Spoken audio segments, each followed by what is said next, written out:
Hello. Hello, I'm audible. Yes, sir. Hello. I'm audible. Yes, sir. Yes, sir. Okay. Great.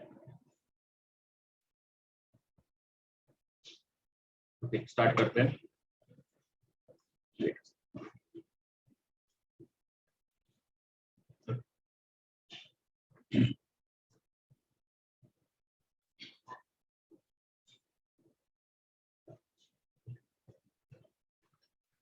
I think Prerna is new student for today. Prerna. Hello. I'm audible, Prerna. Yes, sir. Yes, sir. Okay. छोटा सा introduction हो जाए, आपका कितना exam clear हो चुका है अभी तक?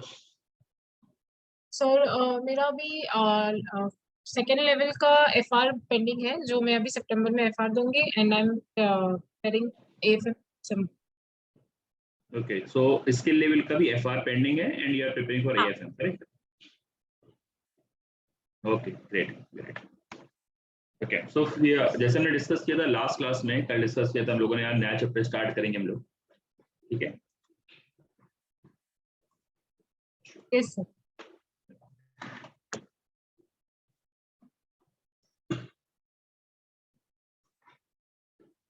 The new chapter is investment appraisal. एक काफी इंपॉर्टेंट चैप्टर है, हमने अभी लास्ट क्लास में बोला था आप लोग को, ठीक है? क्योंकि ये कंपलसरी क्वेश्चन है जो 25 मार्क्स का पार्ट ए और पार्ट बी, दो पार्ट में क्वेश्चन पेपर आता है हमारा. पार्ट ए में 50 मार्क्स का क्वेश्चन होगा और पार्ट बी में 25 मार्क्स से दो क्वेश्चन होंगे. जो पार्ट बी में 25 मार्क्स का क्वेश्चन होता है उसमें से एक क्वेश्चन इन्वेस्टमेंट अप्रेजल का फिक्स है, वो आएगा ही, ठीक है? तो ये काफी इंपॉर्टेंट चैप्टर है. अच्छा, सिंगल एक चैप्टर से क्वेश्चन नहीं बनता. 25 मार्क्स का क्वेश्चन अगर बनता है तो केवल एक चैप्टर से नहीं बनता है. इस चैप्टर में से अप्रोक्सीमेटली मान के चलो 20 मार्क्स का क्वेश्चन बनेगा, 5 मार्क्स का या 50 मार्क्स का क्वेश्चन बनेगा, 10 मार्क्स या 5 मार्क्स का किसी दूसरे चैप्टर से क्वेश्चन निकालेंगे. तो उनका बनाने क्वेश्चन करने का तरीका कैसा होता है, हम लोग एग्जाम किट से भी क्वेश्चन करेंगे, पास पेपर की क्वेश्चन करेंगे तो आपको और अच्छे से क्लियरिटी आएगी. लेकिन अभी नहीं कर सकते क्योंकि चैप्टर जब तक कंप्लीट नहीं होगा तब तक हम लोग एग्जाम किट पे स्विच नहीं कर पाएंगे. पास पेपर जो हम लोग क्वेश्चन कर रहे हैं उसमें स्विच नहीं कर पाएंगे. तो हम जस्ट आपको एक प्रीफेस दे रहे हैं कि ये चैप्टर स्टार्ट करने से पहले कि 25 मार्क्स का क्वेश्चन जब आता है हमारे पास में, तो 25 मार्क्स का क्वेश्चन इस चैप्टर में से नहीं आएगा पूरा. ये कंपलसरी है कि इन्वेस्टमेंट अप्रेजल से आएगा, लेकिन इन्वेस्टमेंट अप्रेजल से हो सकता है कि 20 मार्क्स का क्वेश्चन है और 5 मार्क्स का किसी और चैप्टर से आ जाए, थ्योरी का क्वेश्चन, ठीक है? या फिर हो सकता है कि 25 मार्क्स में से 20 मार्क्स का क्वेश्चन इसी में से हो और 5 मार्क्स का क्वेश्चन जो थ्योरेटिकल क्वेश्चन है वो भी इसी चैप्टर में से हो, ठीक है? जो पास में हो चुका है काफी बार. हम लोग जब पास पेपर करेंगे तो उसमें और क्लियर होगा आपको, ठीक है? तो इस चैप्टर, ये चैप्टर कंपलसरी क्वेश्चन है, इस चैप्टर में से क्वेश्चन आने वाला है, ठीक है? डिजाइन इन्वेस्टमेंट अप्रेजल स्टार्ट करते हैं हम लोग. पहले एक ओवरव्यू ले लेते हैं चैप्टर में करना क्या क्या है हम लोग को, ठीक है? फिर हम लोग स्टार्ट करेंगे, ठीक है?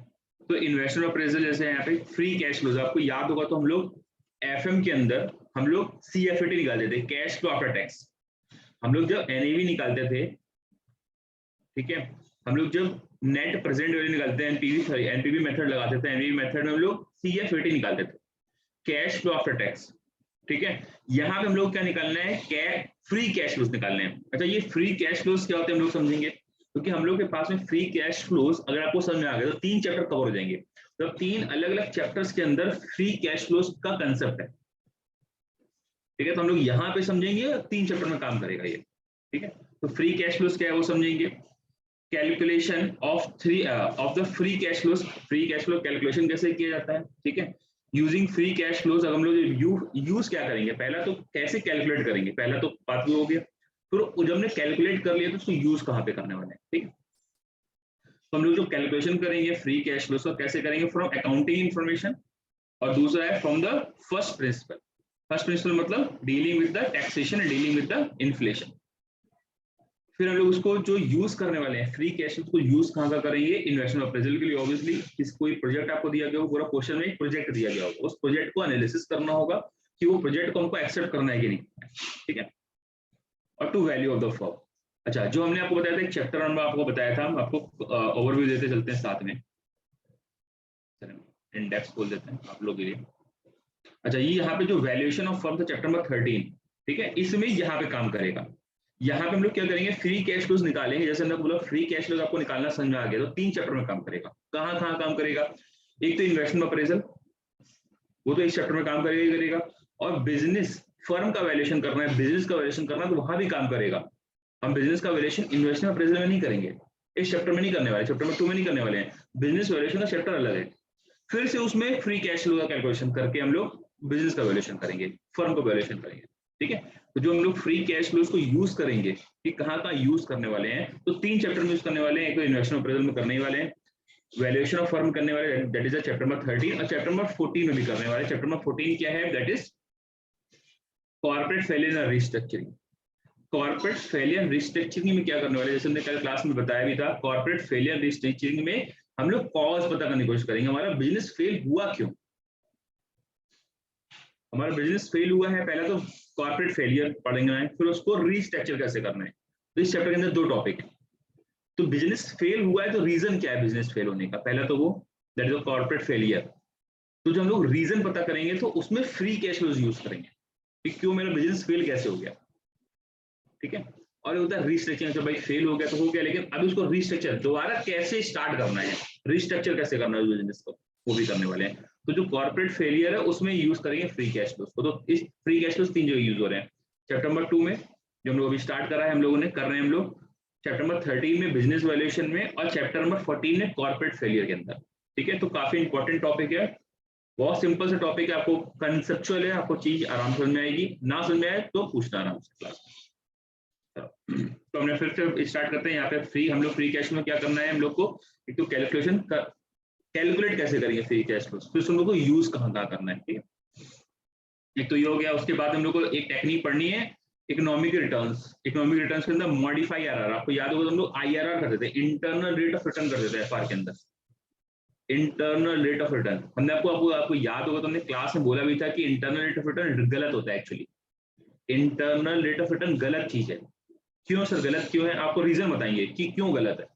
इंटरनल रेट ऑफ रिटर्न हम लोग एफआर में ऑलरेडी, सॉरी एफएम में ऑलरेडी पढ़ करके आए हैं, यहाँ भी पढ़ना है हम लोग आईआरआर, ऐसा नहीं कि यहाँ नहीं पढ़ना, पढ़ना यहाँ पे भी है, हालांकि पूछने वाले नहीं हमसे, वो मॉडिफाई आरआर पूछते हैं हम लोग से, बहुत फ्रीक्वेंट है मॉडिफाई आरआर पूछना, लेकिन हम लोग को यहाँ पे ये समझना है calculation is not an important point. फिर आपसे बोल रहे हैं मॉडिफाई एरर कैसे निकाला जाता है, जैसे हम लोग एफएम और एएफएम में डिफरेंस क्या है। एफएम के अंदर हम लोग कैलकुलेशन पे ज्यादा ध्यान देते थे, हम लोग ये चीज आईआरआर कैलकुलेट कैसे करनी है, आईआरआर कैलकुलेट कैसे करना है, वो हम लोग ज्यादा एम्फसाइज करते थे। एएफएम के अंदर उसका मीनिंग, आईआरआर का मतलब क्या है वो समझना है। या जैसे एनपीवी में हम लोग याद होगा तो हमें एनपीवी कैलकुलेट करने में ज्यादा एम्फसाइज करते थे कि एनपीवी निकल आया, मेरा आंसर निकल आया किस तरीके से। एएफएम के अंदर उसका इंटरप्रिटेशन ज्यादा इंपॉर्टेंट है, हर एक चीज का इंटरप्रिटेशन इंपॉर्टेंट है, वो बोल क्या रहा है, वो कहना क्या चाहता है। आईआरआर अगर आपने निकाला है तो यूज कहाँ पे, प्रैक्टिकल वर्ड में उसको यूज कहाँ करेंगे। ठीक है, उसका मतलब क्या आईआरआर का। प्लस आईआरआर में कुछ दिक्कतें थी, उसके इसीलिए मॉडिफाइड आईआरआर आया। सर दिक्कत क्या थी, वो आप बताते हैं दिक्कत क्या थी। ठीक है, तो हम लोग आईआरआर भी निकालना सीखेंगे, मॉडिफाई आईआरआर भी निकालना सीखेंगे। ठीक, उसके बाद मल्टीपल कैपिटल रेशनिंग, आपको याद होगा तो कैपिटल रेशनिंग हमारे एफएम में था, बिल्कुल सेम वही कैपिटल रेशनिंग है हमारे पास में। Linear programming solutions, linear programming solution हम लोग देखेंगे, हम लोग के कोर्स में नहीं था लेकिन हम लोग देखेंगे यहाँ पे। ठीक है, तो इसके अंदर 2 टॉपिक है basically, present value of dividend formulation and the NPV formulation. ठीक है, तो ये हम लोग बाद में देख ले रहे हैं आराम से। तो बेसिकली यहाँ पे हम लोग जो अभी जो चैप्टर स्टार्ट करेंगे, जो मेन पॉइंट है, मेन चैप्टर का कोर एरिया है, वो है फ्री कैश फ्लोज, जो करीब 80% चैप्टर का फ्री कैश फ्लोज के ऊपर ही बात करेंगे। फ्री कैश फ्लोज क्या होते हैं, उसके ऊपर क्वेश्चन किस टाइप के पूछते हैं। ठीक है, क्वेश्चन करेंगे, पास के क्वेश्चन करेंगे, तो हम लोग स्टार्ट कर रहे हैं फ्री कैश फ्लोज के ऊपर। ठीक है, जितनी भी हम लोग चैप्टर का अप्रोक्सीमेटली 80% पार्ट है फ्री कैश फ्लोज के ऊपर। ठीक है, चलो यहाँ पे स्टार्ट करते हैं हम लोग। आपको याद होगा तो हम लोग एफएम में भी हम लोग एक कंसेप्ट बिल्डिंग एक क्लास करते थे, कंसेप्ट बिल्डिंग, वैसे ही यहाँ पे फिर से हम लोग को करना पड़ेगा कंसेप्ट बिल्डिंग। अभी हमको ये पता नहीं है कि आप लोग को कितना याद है, ठीक है, इसलिए बेसिकली हमको कंसेप्ट बिल्डिंग का फिर से टॉपिक स्टार्ट करना पड़ेगा, तो जिसमें हम लोग छोटे छोटे कंसेप्ट एफएम, पूरे एफएम में जो हम लोग यूज करने वाले हैं, या इस चैप्टर में तो बहुत जगह यूज होगा छोटे छोटे कंसेप्ट का। अगर आपको कंसेप्ट नहीं पता होगा तो आप एफएम में क्वेश्चन नहीं कर पाओगे। ठीक है, आप कर भी पाओगे तो समझ में नहीं आएंगे, तो इसलिए पहले कंसेप्ट बिल्डिंग करेंगे। जो हम लोगों ने जो 8 कंसेप्ट, आपको याद होगा तो 8 कंसेप्ट हमारे पास में एफएम में कराते थे, सेम वही 8 कंसेप्ट यहाँ पे भी हैं, ठीक है सेम। वहां पे हम लोग बहुत आराम से करते थे, धीरे धीरे करते थे, क्योंकि हम लोग कुछ पता ही नहीं था हम लोग को कि होता क्या है एफएम, क्या होता है प्रेजेंट वैल्यू, क्या होती है डिस्काउंटिंग, वो सब चीजें नहीं पता थी, इसलिए हम लोग 2 दिन या 3 दिन लगा के करते थे कंसेप्ट बिल्डिंग। आज कंसेप्ट बिल्डिंग पूरा कंप्लीट करेंगे, क्योंकि हमें पता है कि आपका बेस तैयार है, एफएम कर क्या है आप, ठीक है। इससे थोड़ा स्पीड से करेंगे, अगर आपको लगे स्पीड से चल रहे हैं तो आप बता देना, क्योंकि आपको कंसेप्ट बिल्डिंग समझ में नहीं आएगा। ये हालांकि चैप्टर का पार्ट नहीं है, फिर से बोल रहे हैं, लेकिन ये आगे चैप्टरों में, आगे के इस चैप्टर में और आगे के चैप्टर में बहुत आपको हेल्प करेगा कैलकुलेशन करने में, ठीक है। फिर हम लोग फ्री कैश फ्लोज करेंगे, फिर आईआरआर करेंगे, फिर मॉडिफाइड आईआरआर करेंगे, डिस्काउंटेड पेबैक भी है हमारे पास में, ठीक है ना। ड्यूरेशन है, ड्यूरेशन क्या होता है वो समझेंगे, और कैपिटलाइजेशन, ठीक है। इतने सारे टॉपिक्स हमारे पास में, सभी धीरे धीरे करेंगे। तो पहले हम लोग स्टार्ट करते हैं बेसिक कंसेप्ट से, जिसको हमने नाम दिया है कंसेप्ट बिल्डिंग का।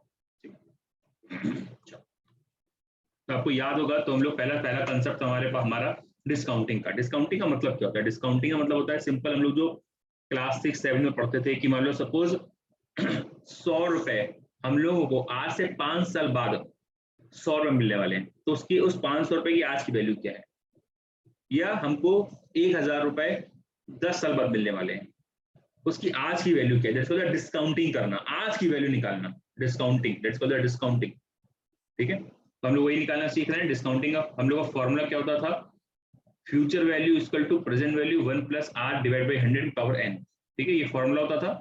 इस फॉर्मूले को हम लोग कहीं यूज नहीं करने वाले हैं, इसका हम आपको शॉर्टकट बताएंगे। आपको ही पता है, हमने एफएम में पहले कंसेप्ट बिल्डिंग करा, उसके बाद में उसका आपको शॉर्टकट बता दिए थे सारे।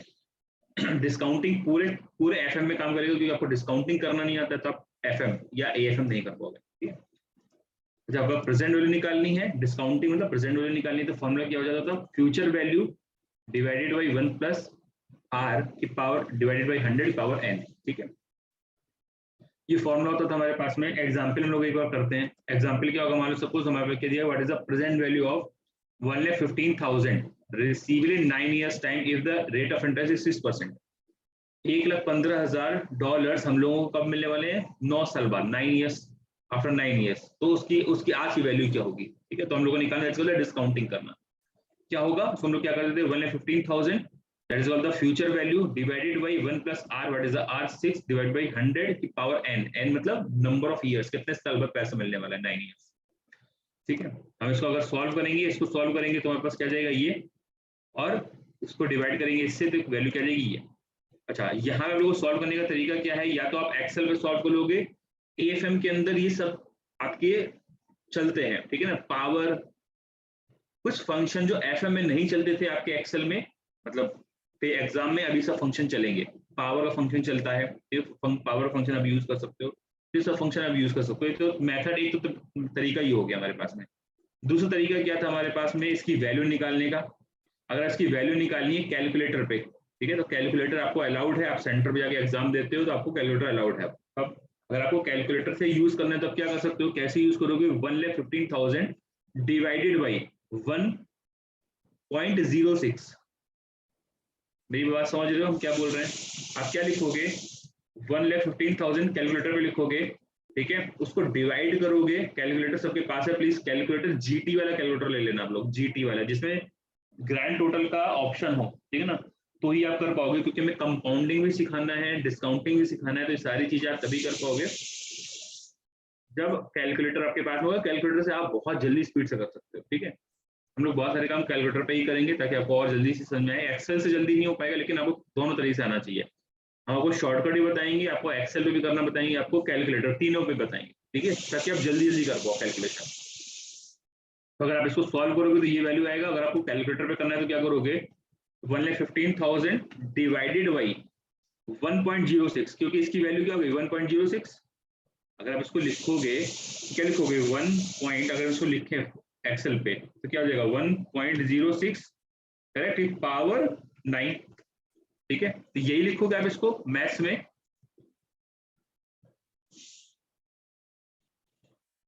ठीक है। तो 1,15,000 डिवाइड करोगे 1.06 से, और 9 टाइम्स इक्वल टू दबाओगे, 9 टाइम्स, तो यही वैल्यू आएगा। मेरी बात समझ में आ रही है, हमने क्या बोल दिया, किसी को डाउट है इसमें? No sir. प्रेरणा आप नए हो बेटा, बाकी सारे स्टूडेंट्स हमारे पुराने हैं, इसलिए हमको पता है सबका प्रॉब्लम कि देव कहाँ पर प्रॉब्लम करेगा, ईशा कहाँ प्रॉब्लम करेगी, लेकिन you are the new student, तो प्लीज इंटरेक्ट करना, कहीं किसी तरीके को डाउट पूछ लेना तुरंत, कोई Yes, प्रॉब्लम नहीं है। yes, sir.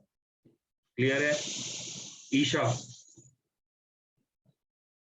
ईशा क्लियर है। क्लियर है, चलो ठीक है। तो आपको एक्सेल में फिर से हम वो आपसे बोल रहे हैं, पहले तो डिस्काउंटिंग का मतलब क्या होता है वो समझ लेते हैं। डिस्काउंटिंग का मतलब क्या होता है कि फ्यूचर की जो हम लोग अमाउंट मिलने वाला है उसका आज का वैल्यू क्या है, ठीक है, दैट्स कॉल्ड डिस्काउंटिंग करना। ठीक है, हमको 100 रुपए 10 साल बाद मिलने वाले हैं और 100 रुपए अगर आज की डेट में उसकी वैल्यू क्या है वो निकालना है, दैट्स कॉल्ड डिस्काउंटिंग करना। ठीक है, तो हमने कैलकुलेशन करेंगे तो आपको कभी ये फॉर्मूला याद रखने की जरूरत नहीं है, कोई कहीं फॉर्मूला लिखने की जरूरत नहीं है, ये तो जस्ट हमने आपको बताया कि डिस्काउंटिंग हम लोग को तो सिंपल, अगर 1,15,000 की प्रेजेंट वैल्यू निकालनी है हम लोग को, 9 साल बाद हम लोग को 1,15,000 मिलने वाले हैं, उसकी आज की वैल्यू निकालनी है हम लोग को। ठीक है, तो हम लोग क्या करेंगे, सीधे सीधे कैलकुलेटर उठाएंगे, कैलकुलेटर पे 1,15,000 लिखेंगे, 1,15,000 डिवाइड करेंगे उसको फिर से 1.06 से और 9 टाइम्स इसको प्रेस कर देंगे, equal to 9 times equal to press करेंगे तो आपका वैल्यू ये आ जाएगा। ठीक है, विद इन अ सेकेंड, मतलब 2-3 सेकंड लगेंगे आपको आंसर आ जाएगा। और एक एग्जांपल और कर लेते हैं। सेकंड एग्जांपल क्या है, मान लो सपोज क्या कह रहे हैं, what is the present value of 1 rupees receivable in 1 years time if the rate of interest is 6 years. अगर $1 हम लोग कब मिलने वाला है 1 साल बाद, उसकी आज की वैल्यू क्या होगी, कैसे निकालेंगे? 1 that's called the future value divided by 1.06, 1.06 1 plus 6 divide by 100 करें, या फिर 1.06 लेके बात एक ही है कि पावर 1। ठीक है, तो ये क्या हो जाएगा, that's called the present value factor. इसको हम लोग क्या बोलते हैं, present value factors. Present value factors कैसे निकालते हैं भी आपको बताएंगे। इसको डिवाइड किया 0.94, मतलब $1 जो हम लोगों को 1 साल बाद मिलने वाला है उसका आज के वैल्यू क्या है, 0.94 उसका वैल्यू। ये एग्जांपल और कर लेते हैं। तो what is the present value of $1 received in 2 years time if the interest rate of 6%। $1 2 साल बाद मिलने वाला है, ठीक है, उसका आज का वैल्यू क्या है अगर रेट ऑफ इंटरेस्ट 6% है, तो future value is 1 rupees divided by 1 plus 6 upon 100 की पावर 2, क्योंकि 2 साल बाद मिल रहा है, पावर 2 हो जाएगा। ठीक है, 1 डिवाइडेड बाई, इसको हमने सॉल्व किया तो कितना आंसर आ गया, 1.1236। 1 डिवाइडेड बाई 1.1236 किया तो उसका वैल्यू कितना आ गया, 0.89। मतलब जो $1 हम लोग को 2 साल बाद मिलने वाला है उसका आज का वैल्यू कितना हो गया, 0.89। करेक्ट।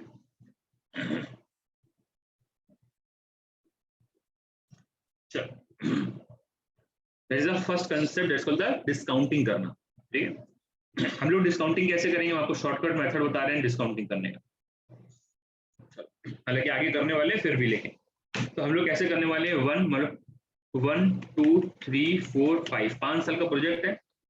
ठीक है, अब 5 साल के प्रोजेक्ट में हम लोगों को क्या करना है, हम लोगों को जो अमाउंट मिलने वाला है वो कितना मिलने वाला है, 1 ईयर के एंड में 10,000 मिलने वाला है। जो कैश फ्लोज हमारे पास होने वाले हैं, CFAT, जो कैश फ्लो आफ्टर टैक्स आने वाले हैं हमारे पास में, क्वेश्चन वाले सपोज ये दिया हुआ है आपको कि फर्स्ट ईयर के एंड में आपको 10,000 मिलेगा, सेकंड ईयर के एंड में 15,000 मिलेगा, थर्ड ईयर के एंड में आपको 15,000 फिर से मिलेगा, फोर्थ ईयर के एंड में आपको 20,000 मिलेगा और फिफ्थ ईयर के एंड में 25,000 मिलेगा। अभी आपको कैश फ्लोज होने वाले हैं।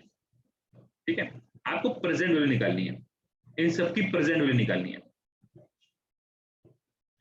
हम लोग को टोटल अमाउंट कितना मिलने वाला है 5 साल में, 5 साल में टोटल अमाउंट मिलने वाला है हम लोग को 85,000। ठीक है, दैट इज 85,000, ये हम लोग को टोटल 5 ईयर्स में मिलेगा, लेकिन इसकी 85,000 की प्रेजेंट वैल्यू निकालनी है। आज की डेट में इस 85,000 की वैल्यू क्या है, प्रेजेंट वैल्यू निकालना है। तो हम लोग क्या करेंगे, हम लोग प्रेजेंट वैल्यू फैक्टर यूज करेंगे। ठीक है, अभी आपको दिखाते हैं, ध्यान से देखना, present value factor, present value factor at the rate of 6% मान लो सपोज। ठीक है, 6% है, तो हम लोग क्या करेंगे, प्रेजेंट फैक्टर कैसे निकालने वाले हैं, 1 डिवाइडेड बाई 1.06। करेक्ट, ये फर्स्ट ईयर का प्रेजेंट फैक्टर हो गया। अच्छा, सेकेंड ईयर का कैसे हो जाएगा, 1 डिवाइडेड बाई, इसको ब्रैकेट में कर लेते हैं, 1 डिवाइडेड बाई ब्रैकेट 1.06 की पावर 2। ठीक है, जिनको आता है, हम फिर आपसे बोल रहे हैं, जिनको आता है उनको थोड़ा सा मोनोटोनस लग सकता है, सर इसे तो आता है हमको, लेकिन फिर भी एक बार रिकैप करो, कोई प्रॉब्लम नहीं है, एक बार फ्रेश हो जाएगा माइंड में तो आपका माइंड और स्पीड से चलेगा। ठीक है, थर्ड ईयर अगर आपको निकालना है तो कैसे निकालोगे, 1 divided by 1 divided by bracket 1.06 की पावर 3, करेक्ट। फोर्थ ईयर का निकालना है तो कैसे निकालोगे, पावर 4, और फिफ्थ ईयर का निकालना है तो कैसे निकालोगे, पावर 5, करेक्ट। Yes sir. अब इसको हम लोग सॉल्व करें तो कैसे निकल करके आएगा, सॉल्व करें तो दो तरह से सॉल्व कर सकते हैं। ठीक है, एक तरीका तो सॉल्व करने का क्या है, पूरा पूरा लिखेंगे, 1 डिवाइडेड बाई 1.06, प्रेजेंट फैक्टर आ गया ये हमारे पास में, मतलब ₹1 का प्रेजेंट फैक्टर हमने निकाल दिया। प्रेजेंट वैल्यू फैक्टर का मतलब क्या होता है, जब लोग प्रेजेंट वैल्यू फैक्टर की बात करें तो ₹1 की बात होती है या $1 की बात हो रही होती है। ठीक है, सेकंड ईयर का निकालने तो एक तरीका क्या है, इसको पूरा सॉल्व करें, equal to 1 divided by bracket 1.06 की पावर 2, एक तरीका तो ये है करने का। ठीक है,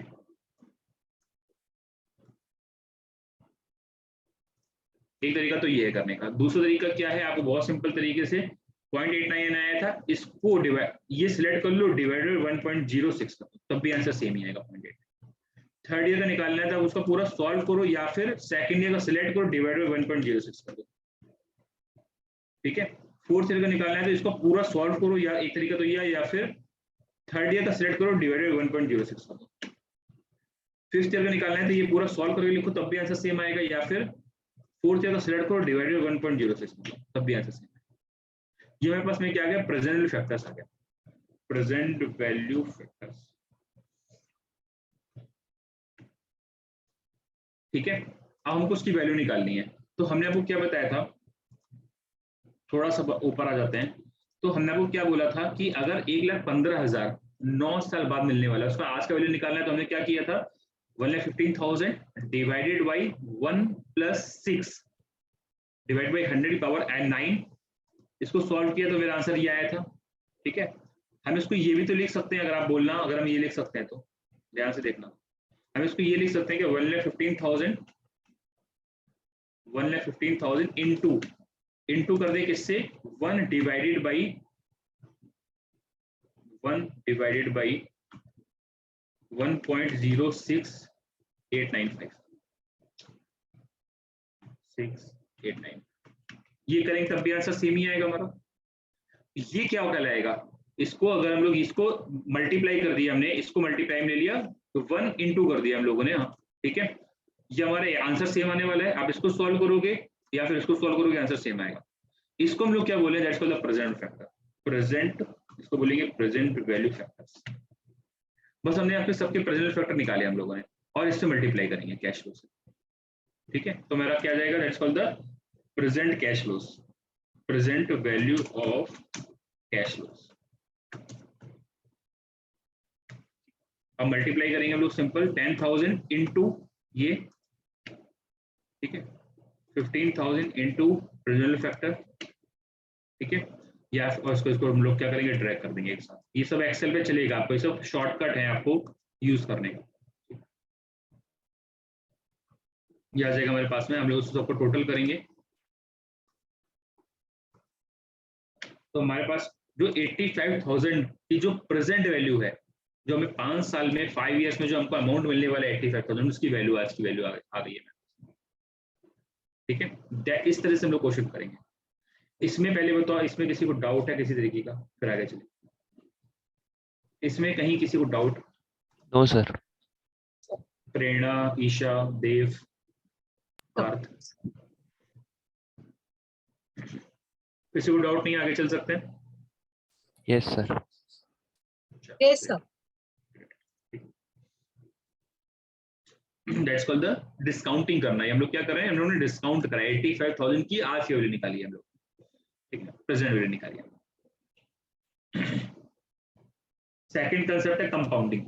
ये एक्सेल हम आपको ग्रुप पे शेयर करते रहेंगे, सारे जितने भी हम लोग करेंगे, क्योंकि जितने चैप्टर हमारे पास में प्रैक्टिकल है, आपको पूरा वो प्रैक्टिकल वगैरह सब एक्सेल पे ही करना है एग्जाम में। तो आपको प्रैक्टिकल का प्रेजेंटेशन कैसे करना है, क्योंकि मैंने कल भी आपको क्लास में बताया था, प्रेजेंटेशन बहुत इंपॉर्टेंट है एएफएम में। आपको प्रेजेंटेशन ठीक नहीं है, आपको मार्क्स नहीं मिलेगा। ठीक है, तो प्रेजेंटेशन काफी इंपॉर्टेंट है। तो हम लोग जो प्रैक्टिकल चैप्टर है वो सारे एक्सेल पे करने वाले हैं, जितने क्वेश्चन करने वाले हैं सब एक्सेल पे करने वाले हैं, ताकि आपको भी क्लियर हो जाए चीजें। ठीक, चलो अभी कंपाउंडिंग करने वाले। कंपाउंडिंग का मतलब क्या होता है? कंपाउंडिंग का मतलब क्या होता है? What do you mean compounding? Compounding का मतलब क्या होता है? जैसे हमने प्रेजेंट वैल्यू में क्या किया था, प्रेजेंट वैल्यू में किया था डिस्काउंटिंग किया था, आज की वैल्यू निकाली थी हम लोग को 100 रुपए अगर 5 साल बाद मिलने वाले उसकी आज की वैल्यू क्या है, डिस्काउंटिंग करना। कंपाउंडिंग का मतलब क्या होता है कि अगर हम 100 रुपए आज है हमारे पास है, उसको फ्यूचर में हमें कितने रुपए मिलेंगे। अगर हम 100 रुपए अगर आज की डेट में हमारे पॉकेट में $100 है और 6% से हम लोग को इंटरेस्ट मिलता है, तो बताओ कि 5 साल बाद उस 500 रुपए की वैल्यू कितनी हो जाएगी? उस 100 रुपए की, सॉरी 100 रुपए जो मेरे पॉकेट में थे अगर हम उसको डिपॉजिट कर दें एट द रेट ऑफ 6%, तो 5 साल बाद उसकी वैल्यू क्या होगी? दैट्स व्हाट कंपाउंडिंग करना। डिस्काउंटिंग कंपाउंडिंग बहुत फ्रीक्वेंट है पूरे एफएम और एएफएम दोनों में ऑब्वियसली। तो कंपाउंडिंग का मतलब क्या होता है? कंपाउंडिंग का पहले मतलब समझ लो, कैलकुलेशन में कुछ प्रॉब्लम नहीं होगा। कंपाउंडिंग का मतलब होता है कि अगर जो वैल्यू है हमारे जेब में, हमारे पॉकेट में, सपोज $1000 है, तो $1000 को अगर हम 10% से डिपॉजिट कर दें बैंक में, 10% से डिपॉजिट कर दें, बताओ उसकी वैल्यू 10 साल बाद क्या हो जाएगी? That's called the compounding. ठीक है, तो हम लोग को वैल्यू निकालनी है। देखो जैसे एक एग्जांपल करते हैं तो क्लियर होगा जल्दी आपको। लिखा हुआ है an investment of $100 is to be made today. अगर हम $100 का इन्वेस्टमेंट करें आज, what is the value of the investment after 2 years if the rate of interest is 10%? 2 साल उसकी वैल्यू क्या हो जाएगी अगर रेट ऑफ इंटरेस्ट 10% है? ठीक है, फॉर्मूला यूज करने वाले हम लोग फ्यूचर वैल्यू, हम लोग क्लास 6 में पढ़ लिया था हम लोगों ने फॉर्मूला, आपको याद होगा तो। लेकिन यहाँ फॉर्मूला याद करने की जरूरत नहीं, हम लोग शॉर्टकट हम लोगों को सीखने हैं। शॉर्टकट सीखने के लिए पहले बेसिक चीज आपको पता होनी चाहिए। अगर आपको बेसिक नहीं पता है तो शॉर्टकट कैसे सीखोगे? ठीक है, एक तरीका कि हम डायरेक्ट आपको शॉर्टकट बता दें, एक तरीका होता है कि आपको पहले फाउंडेशन तैयार करें फिर उसका शॉर्टकट बताएं। तो कभी भी फिनेंस के अंदर शॉर्टकट ही यूज करेंगे हम लोग हमेशा, लेकिन आपको फाउंडेशन पता होना चाहिए वो शॉर्टकट आया कहाँ से, उसका डेरिवेशन पता होना चाहिए हर चीज।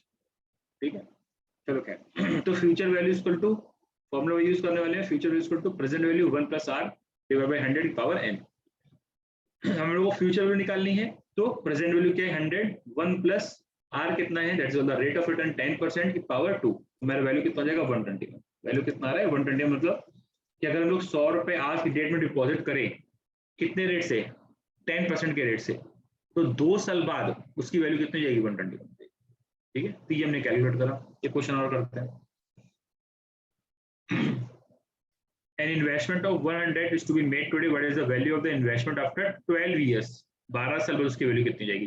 अच्छा, एक स्टूडेंट ने बोला कि सर इसको क्या इसी तरह से करना है फॉर्मूला लगा के? नहीं, फॉर्मूले से नहीं करना। इसको करने का तरीका आपको क्या है? आपके पास कैलकुलेटर है, सबके पास कैलसी है कि नहीं है? आज सबके पास कैलकुलेटर है, तो आपको कैलकुलेटर थोड़ा स्पीड से सिखा देंगे आपको। जीटी वाला कैलकुलेटर होना चाहिए आपके पास। Yes sir. सबके पास है? प्रेरणा, ईशा, सबके पास है कैलकुलेटर जीटी वाला? Scientific calculator. बेटा साइंटिफिक कैलकुलेटर मत यूज करो, साइंटिफिक कैलकुलेटर मत यूज करो, कोई फायदा नहीं है। सिंपल कैलकुलेटर यूज करो, सारा काम हो जाएगा वो सिंपल कैलकुलेटर पे। आपको साइंटिफिक की कोई जरूरत नहीं है। ठीक है, एएफएम में साइंटिफिक कैलकुलेटर की कोई जरूरत नहीं पड़ेगी। एक दो चैप्टर में जरूरत पड़ेगी, आपको बता देंगे। ठीक है, वहां पे साइंटिफिक की जरूरत नहीं पड़ेगी। जो एक्चुअल में एग्जाम में आपको कैलकुलेटर मिलता है ना, वही हम कैलकुलेटर आपको चला के यूज करके बता देंगे कैसे यूज किया। ये वाला सर अभी लेके जाना अलाउड नहीं होगा कैलकुलेटर? कौन सा? कौन सा? आप अपना प्राइवेट कैलकुलेटर अलाउड नहीं होगा अभी एग्जाम में? हाँ अलाउड है, अलाउड है। आप सेंटर पे जाके करोगे तो आपका अलाउड है। हाँ से सेंटर में एग्जाम? हाँ सेंटर पे अलाउड है। सेंटर पे आपको रफ पेपर भी मिलेगा, सेंटर पे आपको कैलकुलेटर, अपना खुद का पर्सनल कैलकुलेटर भी यूज कर सकते हो, कोई प्रॉब्लम नहीं। जी सर, इसमें मेरा हाथ बैठा हुआ है ना इस कैलकुलेटर में, इसलिए। चलेगा चलेगा चलेगा, कोई प्रॉब्लम नहीं है। बस जीटी का, क्योंकि हमें उतना की कोई जरूरत नहीं है, आपको वही यूज करो तो कोई प्रॉब्लम नहीं है। अदरवाइज जो सिंपल यूज कर रहे हैं, कैशियो का सिंपल कैलकुलेटर लो जीटी वाला, तो आपको पूरा फाइनेंस का कम हो जाएगा। एक चैप्टर छोड़ करके ऑप्शन वैल्यूएशन, एक चैप्टर ऑप्शन वैल्यूएशन कल हम आपको बताया था, वो काफी इंपॉर्टेंट चैप्टर है। बहुत फ्रीक्वेंट क्वेश्चन उससे आता है। क्वेश्चन एक्चुअल में वही एक चैप्टर एक ऐसा है जो बहुत ही प्रैक्टिकल है। हम आपको बहुत प्रैक्टिकल करके दिखाएंगे। प्रैक्टिकल वर्ड में ऑप्शन वैल्यूएशन हम लोग कैसे करते हैं। हम लोग पुट ऑप्शन लेते हैं, कॉल ऑप्शन खरीदते हैं, ट्रेडर्स हैं, आपने सुना होगा कॉल ऑप्शन, ऑप्शन वैल्यूएशन। तो ऑप्शन की वैल्यू कैसे निकालते हैं हम लोग, क्योंकि हम लोग कॉल ऑप्शन लेना है, पुट ऑप्शन लेना है। तो आपने ऐसा नहीं करते हम लोग कि रिलायंस का शेयर है, उसकी हमने कॉल ऑप्शन डायरेक्टली ले लिया शेयर का, या गोल्ड का कॉल ऑप्शन ले लिया, पुट ऑप्शन ले लिया, ऐसा नहीं करते। पहले उसका वैल्यूएशन निकालना पड़ता है कि एक्चुअल में उसका वैल्यूएशन कितना है। जब हम लोग पुट ऑप्शन ले रहे हैं, सपोज हमको रिलायंस के शेयर का सितंबर मंथ का कॉल ऑप्शन लेना है, ऑप्शन चेन चलता है, तो ऑप्शन चेन कैसे चलता है वो करके, हालांकि हमारे कोर्स में नहीं है, लेकिन आपको काफी प्रैक्टिकल चीज समझनी पड़ेंगी, ठीक है। जो आप आगे फ्यूचर में CFA वगैरह करोगे तो मैं सब चीजें बहुत डेप्थ में, ऑप्शन वैल्यूएशन तो बहुत ही डेप्थ में है इसके अंदर। इसीलिए आपको बोला, कल भी लास्ट क्लास में बोला था मैंने आपको कि अगर आपने AFM अच्छे से कर लिया तो आप मान के चलो कि CFA लेवल 1 का अप्रोक्सीमेटली 20-25% आपका कवर हो जाएगा। CFA लेवल 1 का, CFA लेवल 2 का अप्रोक्सीमेटली 30% कवर हो जाएगा। 30% आप पढ़ चुके होगे। मतलब ऐसा नहीं है कि कंसेप्ट वही होगा, कंसेप्ट वही, क्योंकि वहां पे जब लोग CFA का पेपर देते हैं या FRM का पेपर देते हैं तो वहां पे ऑब्जेक्टिव क्वेश्चन आते हैं, वहां पे सब्जेक्टिव क्वेश्चन नहीं आते। वहां पे आपको जितना भी पेपर होता है पूरा ऑब्जेक्टिव होता है, इसलिए वहां पे क्वेश्चन छोटे छोटे बनते हैं। वहां पे कंसेप्ट बहुत डेप्थ में है एकदम, बिल्कुल आपको ऑप्शन वैल्यूएशन सिखा रहे हैं, ऑप्शन वैल्यूएशन बिल्कुल सिखाई देंगे अच्छे से, फिर उसके बाद कुछ नहीं बचेगा ऑप्शन वैल्यूएशन। आपको कोई भी चीज सिखा रहे हैं तो बिल्कुल आखिरी स्टेज तक सिखा देंगे, अब उसके बाद कुछ नहीं है। प्रैक्टिकल वर्ड में भी ऐसे ही होता है और CFA में भी ऐसे ही सिखाया जा रहा है। AFM में हम आपको इतना गहराई तक नहीं ले जा पाएंगे, ले जाएंगे बहुत ज्यादा नीचे ले जाएंगे तो आप डूब जाओगे यार, प्रॉब्लम में आ जाओगे, क्योंकि हमारे कोर्स में नहीं है उतना, क्योंकि उतने के लिए टाइम चाहिए हमको। अब मान लो सपोज कोई टॉपिक ऑप्शन वैल्यूएशन है, यहाँ पे टॉपिक आएगा 10-10 मार्क्स का या 8 मार्क्स का टॉपिक आने वाला है, वहां पे ऑप्शन वैल्यूएशन ही 20 मार्क्स का आता है। इसीलिए वहां पे इन डेप्थ ले जाना बहुत जरूरी है, क्योंकि 20 मार्क्स बहुत होते हैं। यहाँ पे 8 मार्क्स का आने वाले हैं, बहुत डेप्थ मिल जाएंगे, कोर्स में भी नहीं है तो आप प्रॉब्लम में आ जाओगे, सर ये क्यों, आप इतना टाइम भी नहीं है हमारे पास, ठीक है। खैर, तो हम आपको क्या बोल रहे हैं कि अच्छा चलो ठीक, पहले ये बता देते हैं कि इसका शॉर्टकट क्या है। शॉर्टकट क्या है कि 10% है तो 1 डिवाइडेड बाई 1.10 करो, 1 डिवाइडेड बाई 1.10। 2 साल का है तो इक्वल टू 2 बार इक्वल टू दबा दो, 1 डिवाइडेड 1.0 करोगे 2 बार इक्वल टू 2 GT दबाओ। कर रहे हो कि नहीं कर रहे हो? हेलो, कर रहे हो आप लोग? कोई कर रहा है कि नहीं कर रहा है? हम लोगों को शॉर्टकट बता रहे हैं, आपको कैलकुलेटर पे अगर करना है तो बहुत स्पीड से हो सकता है। फिर से सुन लो मेरी बात, अगर आपको 1.10 का करना है तो हम कैलकुलेटर लेकर कहते हैं, आपको क्लियर होगा। 1 मिनट।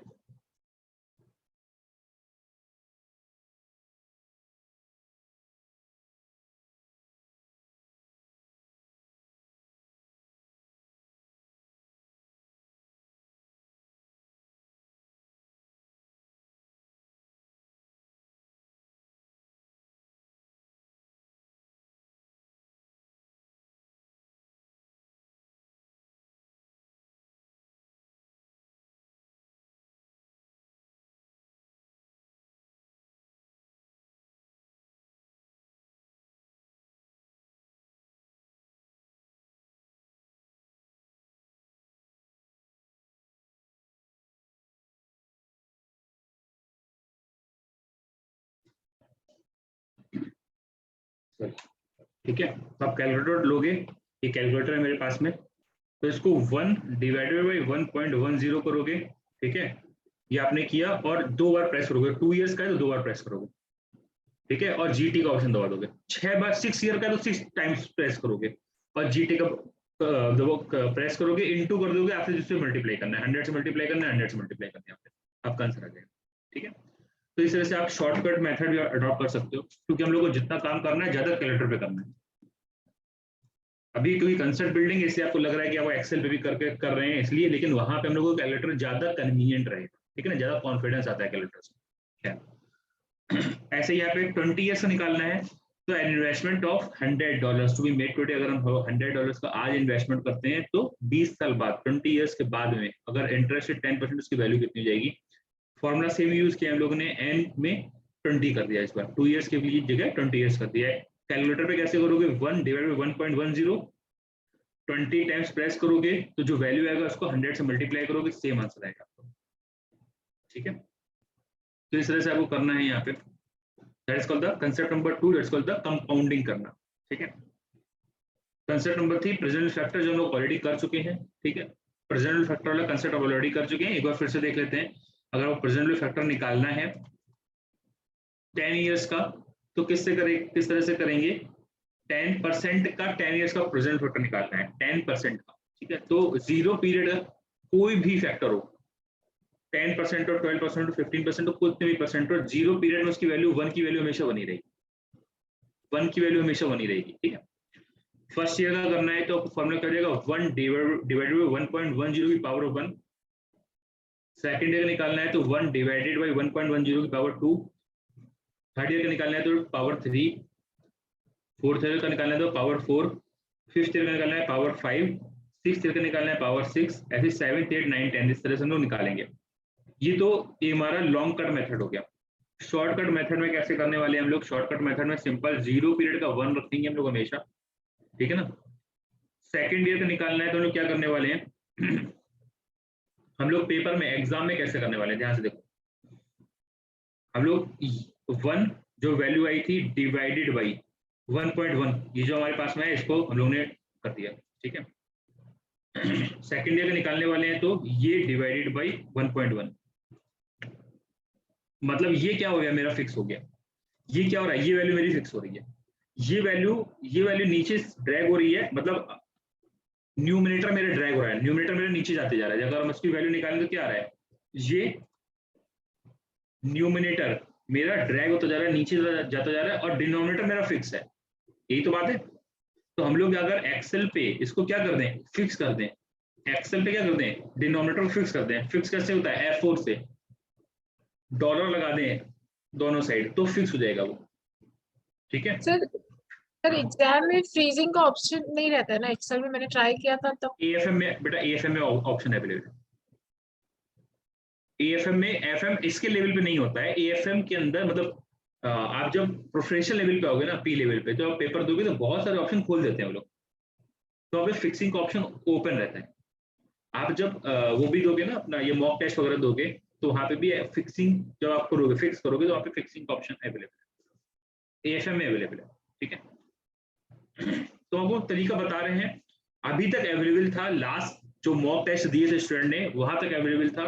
लास्ट एग्जाम दिया था AFM का और SBR का, उसमें भी स्टूडेंट ने बोला था कि सर फिक्सिंग का ऑप्शन अवेलेबल था, क्योंकि वहां पे एक लिस्ट निकलती है कि कौन कौन से ऑप्शन अवेलेबल है। तो उस लिस्ट के अंदर ऑप्शन में लिखा हुआ था फिक्सिंग अवेलेबल है, ठीक है। स्टिल अवेलेबल नहीं है तो कोई बात ही नहीं है, अपने सिंपल तरीके से कर सकते हैं। तो अगर आपको निकालना है तो डिवाइडेड बाई 1.10, ठीक है, इसको डिवाइडेड बाई 1.10 डिवाइडेड बाई 1। इससे हम लोग क्या करेंगे, प्रेजेंट फैक्टर निकाल देंगे। ये हम लोग को निकालना समझ में आ गया है। प्रेजेंट वैल्यू फैक्टर निकालने में किसी को डाउट है, पहले ये बता दो, क्योंकि अभी इसके अंदर ट्विस्ट हैं बहुत सारे। क्योंकि अगर आपको बेसिक चीजें क्लियर नहीं होगी ना, एक फर्स्ट स्टेज क्लियर नहीं होगी तो हम सेकंड स्टेज पे जाएंगे तो वो प्रॉब्लम होगा। हाँ पहले बताओ, यहाँ पे किसी को डाउट है? No sir. तो सर, ईशा, प्रेरणा, बेटा कोई डाउट किसी को? तो सर ग्रेट। तो ये मेरे प्रेजेंट फैक्टर्स आते हैं, ठीक है। अच्छा, अब हम सबको ऐड कर दें, अगर हम सबको ऐड कर दें, इसको बोलते हैं cumulative present factors, cumulative present factors, ठीक है। कम्युलेट कर दिया, सबको ऐड कर दिया, ठीक है। तो हमने क्या किया है, 1 ईयर से लेकर 10 ईयर्स तक का सबके जो मेरे प्रेजेंट वैल्यू फैक्टर थे उनको सबको हमने ऐड कर दिया। तो मेरे पास क्या किया, कम्युलेटिव प्रेजेंट वैल्यू फैक्टर आ गया। सर ये कहाँ काम आता है, ये काम कहाँ आने वाला है, कम्युलेटिव प्रेजेंट फैक्टर, ठीक है। तो वो सुनो मेरी बात ध्यान से। तो कम्युलेटिव प्रेजेंट फैक्टर पहले आपको सिखा देते हैं, कम्युलेटिव प्रेजेंट फैक्टर और कैसे निकाल सकते हैं। एक तरीका तो ये हो गया कि हमने प्रेजेंट फैक्टर निकाले और सबको ऐड कर दिया, एक तरीका तो ये है। दूसरा तरीका क्या है, कम्युलेटिव प्रेजेंट फैक्टर निकालने का, फिर उसको यूज करना, कहाँ कैसे यूज करते हैं कम्युलेटिव प्रेजेंट फैक्टर को, कोई बताएंगे। क्योंकि सारी चीजें इंपॉर्टेंट है, क्योंकि ये कंसेप्ट अगर क्लियर नहीं होंगे तो क्वेश्चन नहीं कर पाओगे, क्वेश्चन करने में आपको प्रॉब्लम होने ही वाली है, ठीक है। खैर, तो अगर हमको कम्युलेटिव प्रेजेंट फैक्टर निकालना है तो दूसरा मेथड क्या है, हमारे पास में फॉर्मूला दिया हुआ है हम लोग को। नॉर्मली हम लोग क्या करेंगे, इस तरह से निकालेंगे। अच्छा, इसको और निकालने का तरीका बता दें। हम लोग एक्सेल पे नहीं निकालते, नॉर्मली हम लोग कम्युलेटिव प्रेजेंट फैक्टर निकालना है तो हम लोग कैसे निकालेंगे, कैलकुलेटर पे। कैसे निकालेंगे, 1 डिवाइडेड बाय 1.10, 10 टाइम प्रेस करेंगे और जीटी का ऑप्शन दबा देंगे, सेम आंसर आ जाएगा। फिर से सुन लो, 1 डिवाइडेड बाय 1.10 करेंगे, ठीक है, 1 डिवाइडेड बाय 1.10 10 टाइम्स निकालना है, 10 टाइम्स प्रेस करेंगे, ठीक है, तो आपका और जीटी का ऑप्शन दबा देंगे, आपकी सेम वैल्यू आ जाएगी, ठीक है। एक बार अगर किसी को करके देखना तो करके देख लो, क्योंकि फ्यूचर में लोग जो वैल्यू निकालेंगे इसी तरह से निकालेंगे, करके देखना तो फटाफट से देख लो। यस सर किया। 6, 7, 8, 9, 10 जीटी। हाँ, क्लियर है सबको? किसी को डाउट? No sir. तो सब सबका क्लियर है? ग्रेट। तो एक तरीका तो ये जो हम लोग यही यूज करेंगे नॉर्मली, ठीक है। अगर कम्युलेटिव प्रेजेंट फैक्टर को निकालना है तो आप एक्सेल पे नहीं निकालने बैठो, ठीक है ना, तो आप ये मेथड अडॉप्ट करोगे कि आपको कम्युलेटिव प्रेजेंट फैक्टर निकालना है तो सारे प्रेजेंट फैक्टर निकाल के सबको ऐड कर रहे हो, नहीं करोगे, इतना टाइम नहीं होता एग्जाम में। सर दूसरा तरीका क्या है? दूसरा तरीका ये आपको फॉर्मूला दे रखा है। क्या फॉर्मूला है? 1 माइनस ब्रैकेट 1 प्लस आर की पावर माइनस एन, ठीक है। हमने वैल्यू रखी यहाँ पे 1 माइनस 1 प्लस आर क्या है? 10% पावर 10 साल का है, 10 ईयर्स का है, तो माइनस 10 ईयर्स का डिवाइड बाई आर 0.10। हमने जब फॉर्मूला यूज किया सब सॉल्व किया, मेरा आंसर यही आएगा, ठीक है। आपने इसको सॉल्व किया सिंपल इस तरीके से, अगर सॉल्व करें तो देखो, ठीक है, अगर हम इसको सॉल्व करेंगे तो 1 माइनस ब्रैकेट 1.10, ठीक है, पावर माइनस 0.1,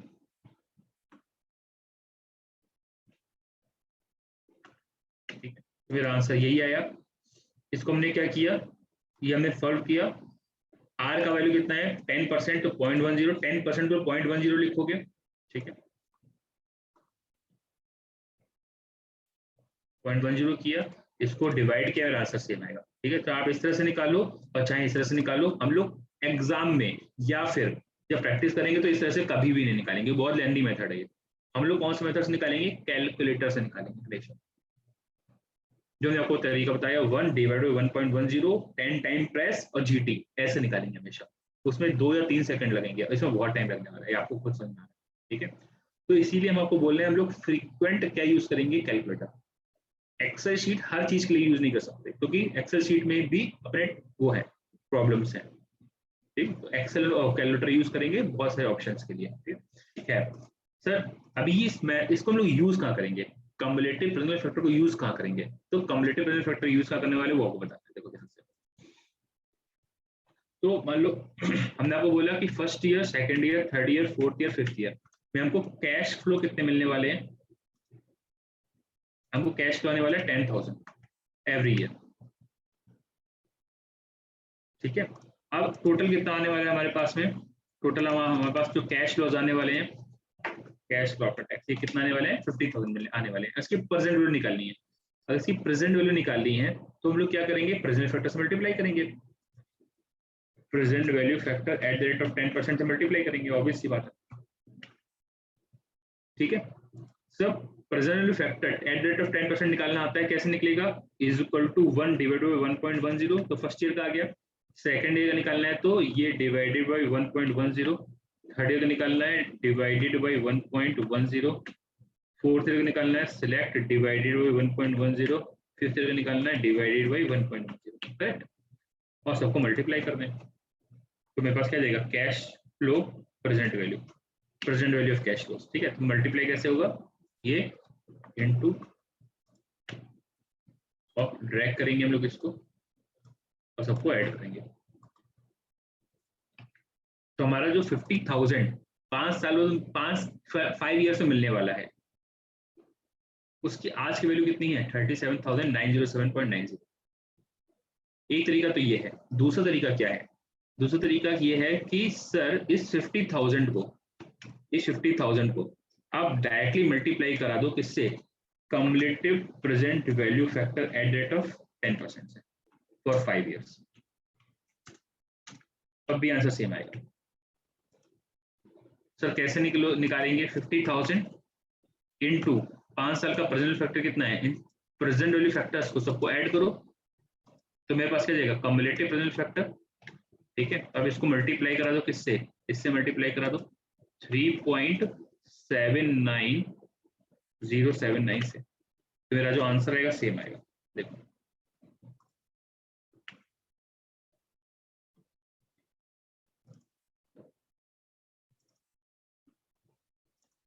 सॉरी 50,000 से 10,000, ठीक है। तो मेरा जो आंसर आएगा इस तरह से भी ऐसे आएगा या इस तरह से भी सेम आएगा, आप जिस तरह से निकालना है उस तरह से निकाल सकते। तो इसे हम लोग जब कैश फ्लोज, अच्छा इस मेथड का प्रॉब्लम क्या है, इस मेथड का प्रॉब्लम हम लोग कब लगा सकते हैं, ये सेकंड मेथड है, ठीक है। ये सेकंड मेथड है हमारे, ये सेकंड मेथड है हमारे पास में, कौन सा निकालने का, ये मेथड नंबर 1 हो गया प्रेजेंट वैल्यू निकालने का, और ये मेथड नंबर 2 हो गया प्रेजेंट वैल्यू निकालने का। लेकिन मेथड नंबर 2 कब लगा सकते हो, मेथड नंबर 2 तब लगा सकते हो, मेथड नंबर 2 कब लगा सकते हो, जब मेरे कैश फ्लोज क्या होंगे, इवन होंगे, सेम होंगे सारे, तभी लगा सकते हो। अगर आपकी यहाँ पे 10,000, 15,000, 20,000, 25,000, 30,000 ऐसा कुछ होता, कैश फ्लोज अलग अलग होते, तो आप ये सेकंड मेथड नहीं लगा सकते। मेरी बात समझ में आ रही है, हमने क्या बोल दिया? Yes sir. प्रेरणा, ईशा, पार्थ, कोई डाउट बेटा यहाँ तक? यहाँ तक जो हम बोल रहे हैं उसमें किसी को डाउट है? No sir. Sir variable cash flow रहा तो हमें टेबल बना के कर वेरिएबल कैश फ्लो, कैश मेरे अलग अलग हैं, मतलब 10,000, 15,000, तो आपको मेथड नंबर, ये मेथड नंबर 1 है, ये मेथड नंबर 1 है किस चीज का, प्रेजेंट वैल्यू निकालने का, और ये मेथड नंबर 2 है। मेथड नंबर 2 आंसर सेम आएगा, आपने मेथड नंबर 1 से निकाला, आइटम मेथड नंबर 2 से निकालो। कब, जब कैश फ्लोज मेरे सेम है हर साल, तब लोग मेथड नंबर 1 लगाओगे या 2 लगाओगे, सेम ही आएगा आपका आंसर, कोई फर्क नहीं पड़ेगा। लेकिन अगर ये कैश फ्लो सेम नहीं है तो आप मेथड नंबर 2 लगा ही नहीं सकते, तब वो मेथड नंबर 1 से ही प्रेजेंट वैल्यू निकालनी पड़ेगी। समझ में आया हमने क्या बोल दिया, आप बताओ? Yes sir. Prerna, Isha, Yes, sir, clear. Isha, Clear, sir, clear. ठीक। तो आपको समझ में आ गया सर, हम लोग कहाँ पे यूज करते हैं कम्युलेटिव प्रेजेंट फैक्टर, यूज कहाँ करते हैं, हम लोग को ये चीज समझ में आ गई। सर कम्युलेटिव प्रेजेंट फैक्टर होता क्या है वो समझ में आ गया, कैलकुलेट कैसे करते हैं वो समझ में आ गया, कहाँ यूज कर सकते हैं वो समझ में, ठीक है। कंसेप्ट नंबर 4, तो कंसेप्ट नंबर 4 भी हो गया, इसको हम लोग एन्युटी फैक्टर भी बोलते हैं एक्चुअली, कम्युलेटिव प्रेजेंट फैक्टर भी बोल सकते हैं या एन्युटी फैक्टर बोल सकते हैं, सेम ही नाम, दो नाम सेम है, मतलब ठीक है, एक चीज के दो नाम है, ठीक है। एग्जाम्पल दे रखे हैं, बहुत ज्यादा एग्जाम्पल करने की जरूरत नहीं है आपको। अच्छा कंसेप्ट नंबर 5 है कॉस्ट ऑफ कैपिटल।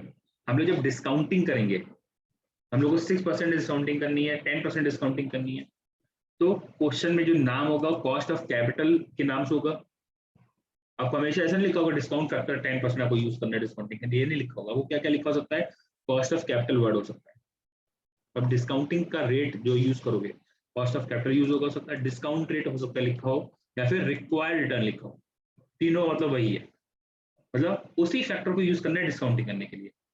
तो कॉस्ट ऑफ कैपिटल भी हो सकता है, डिस्काउंट रेट भी हो सकता है, या रिक्वायर्ड रिटर्न भी हो सकता है, तीनों कोई कुछ तीनों में कुछ भी लिखा हो, आपको वही फैक्टर यूज करना है डिस्काउंटिंग करने के लिए।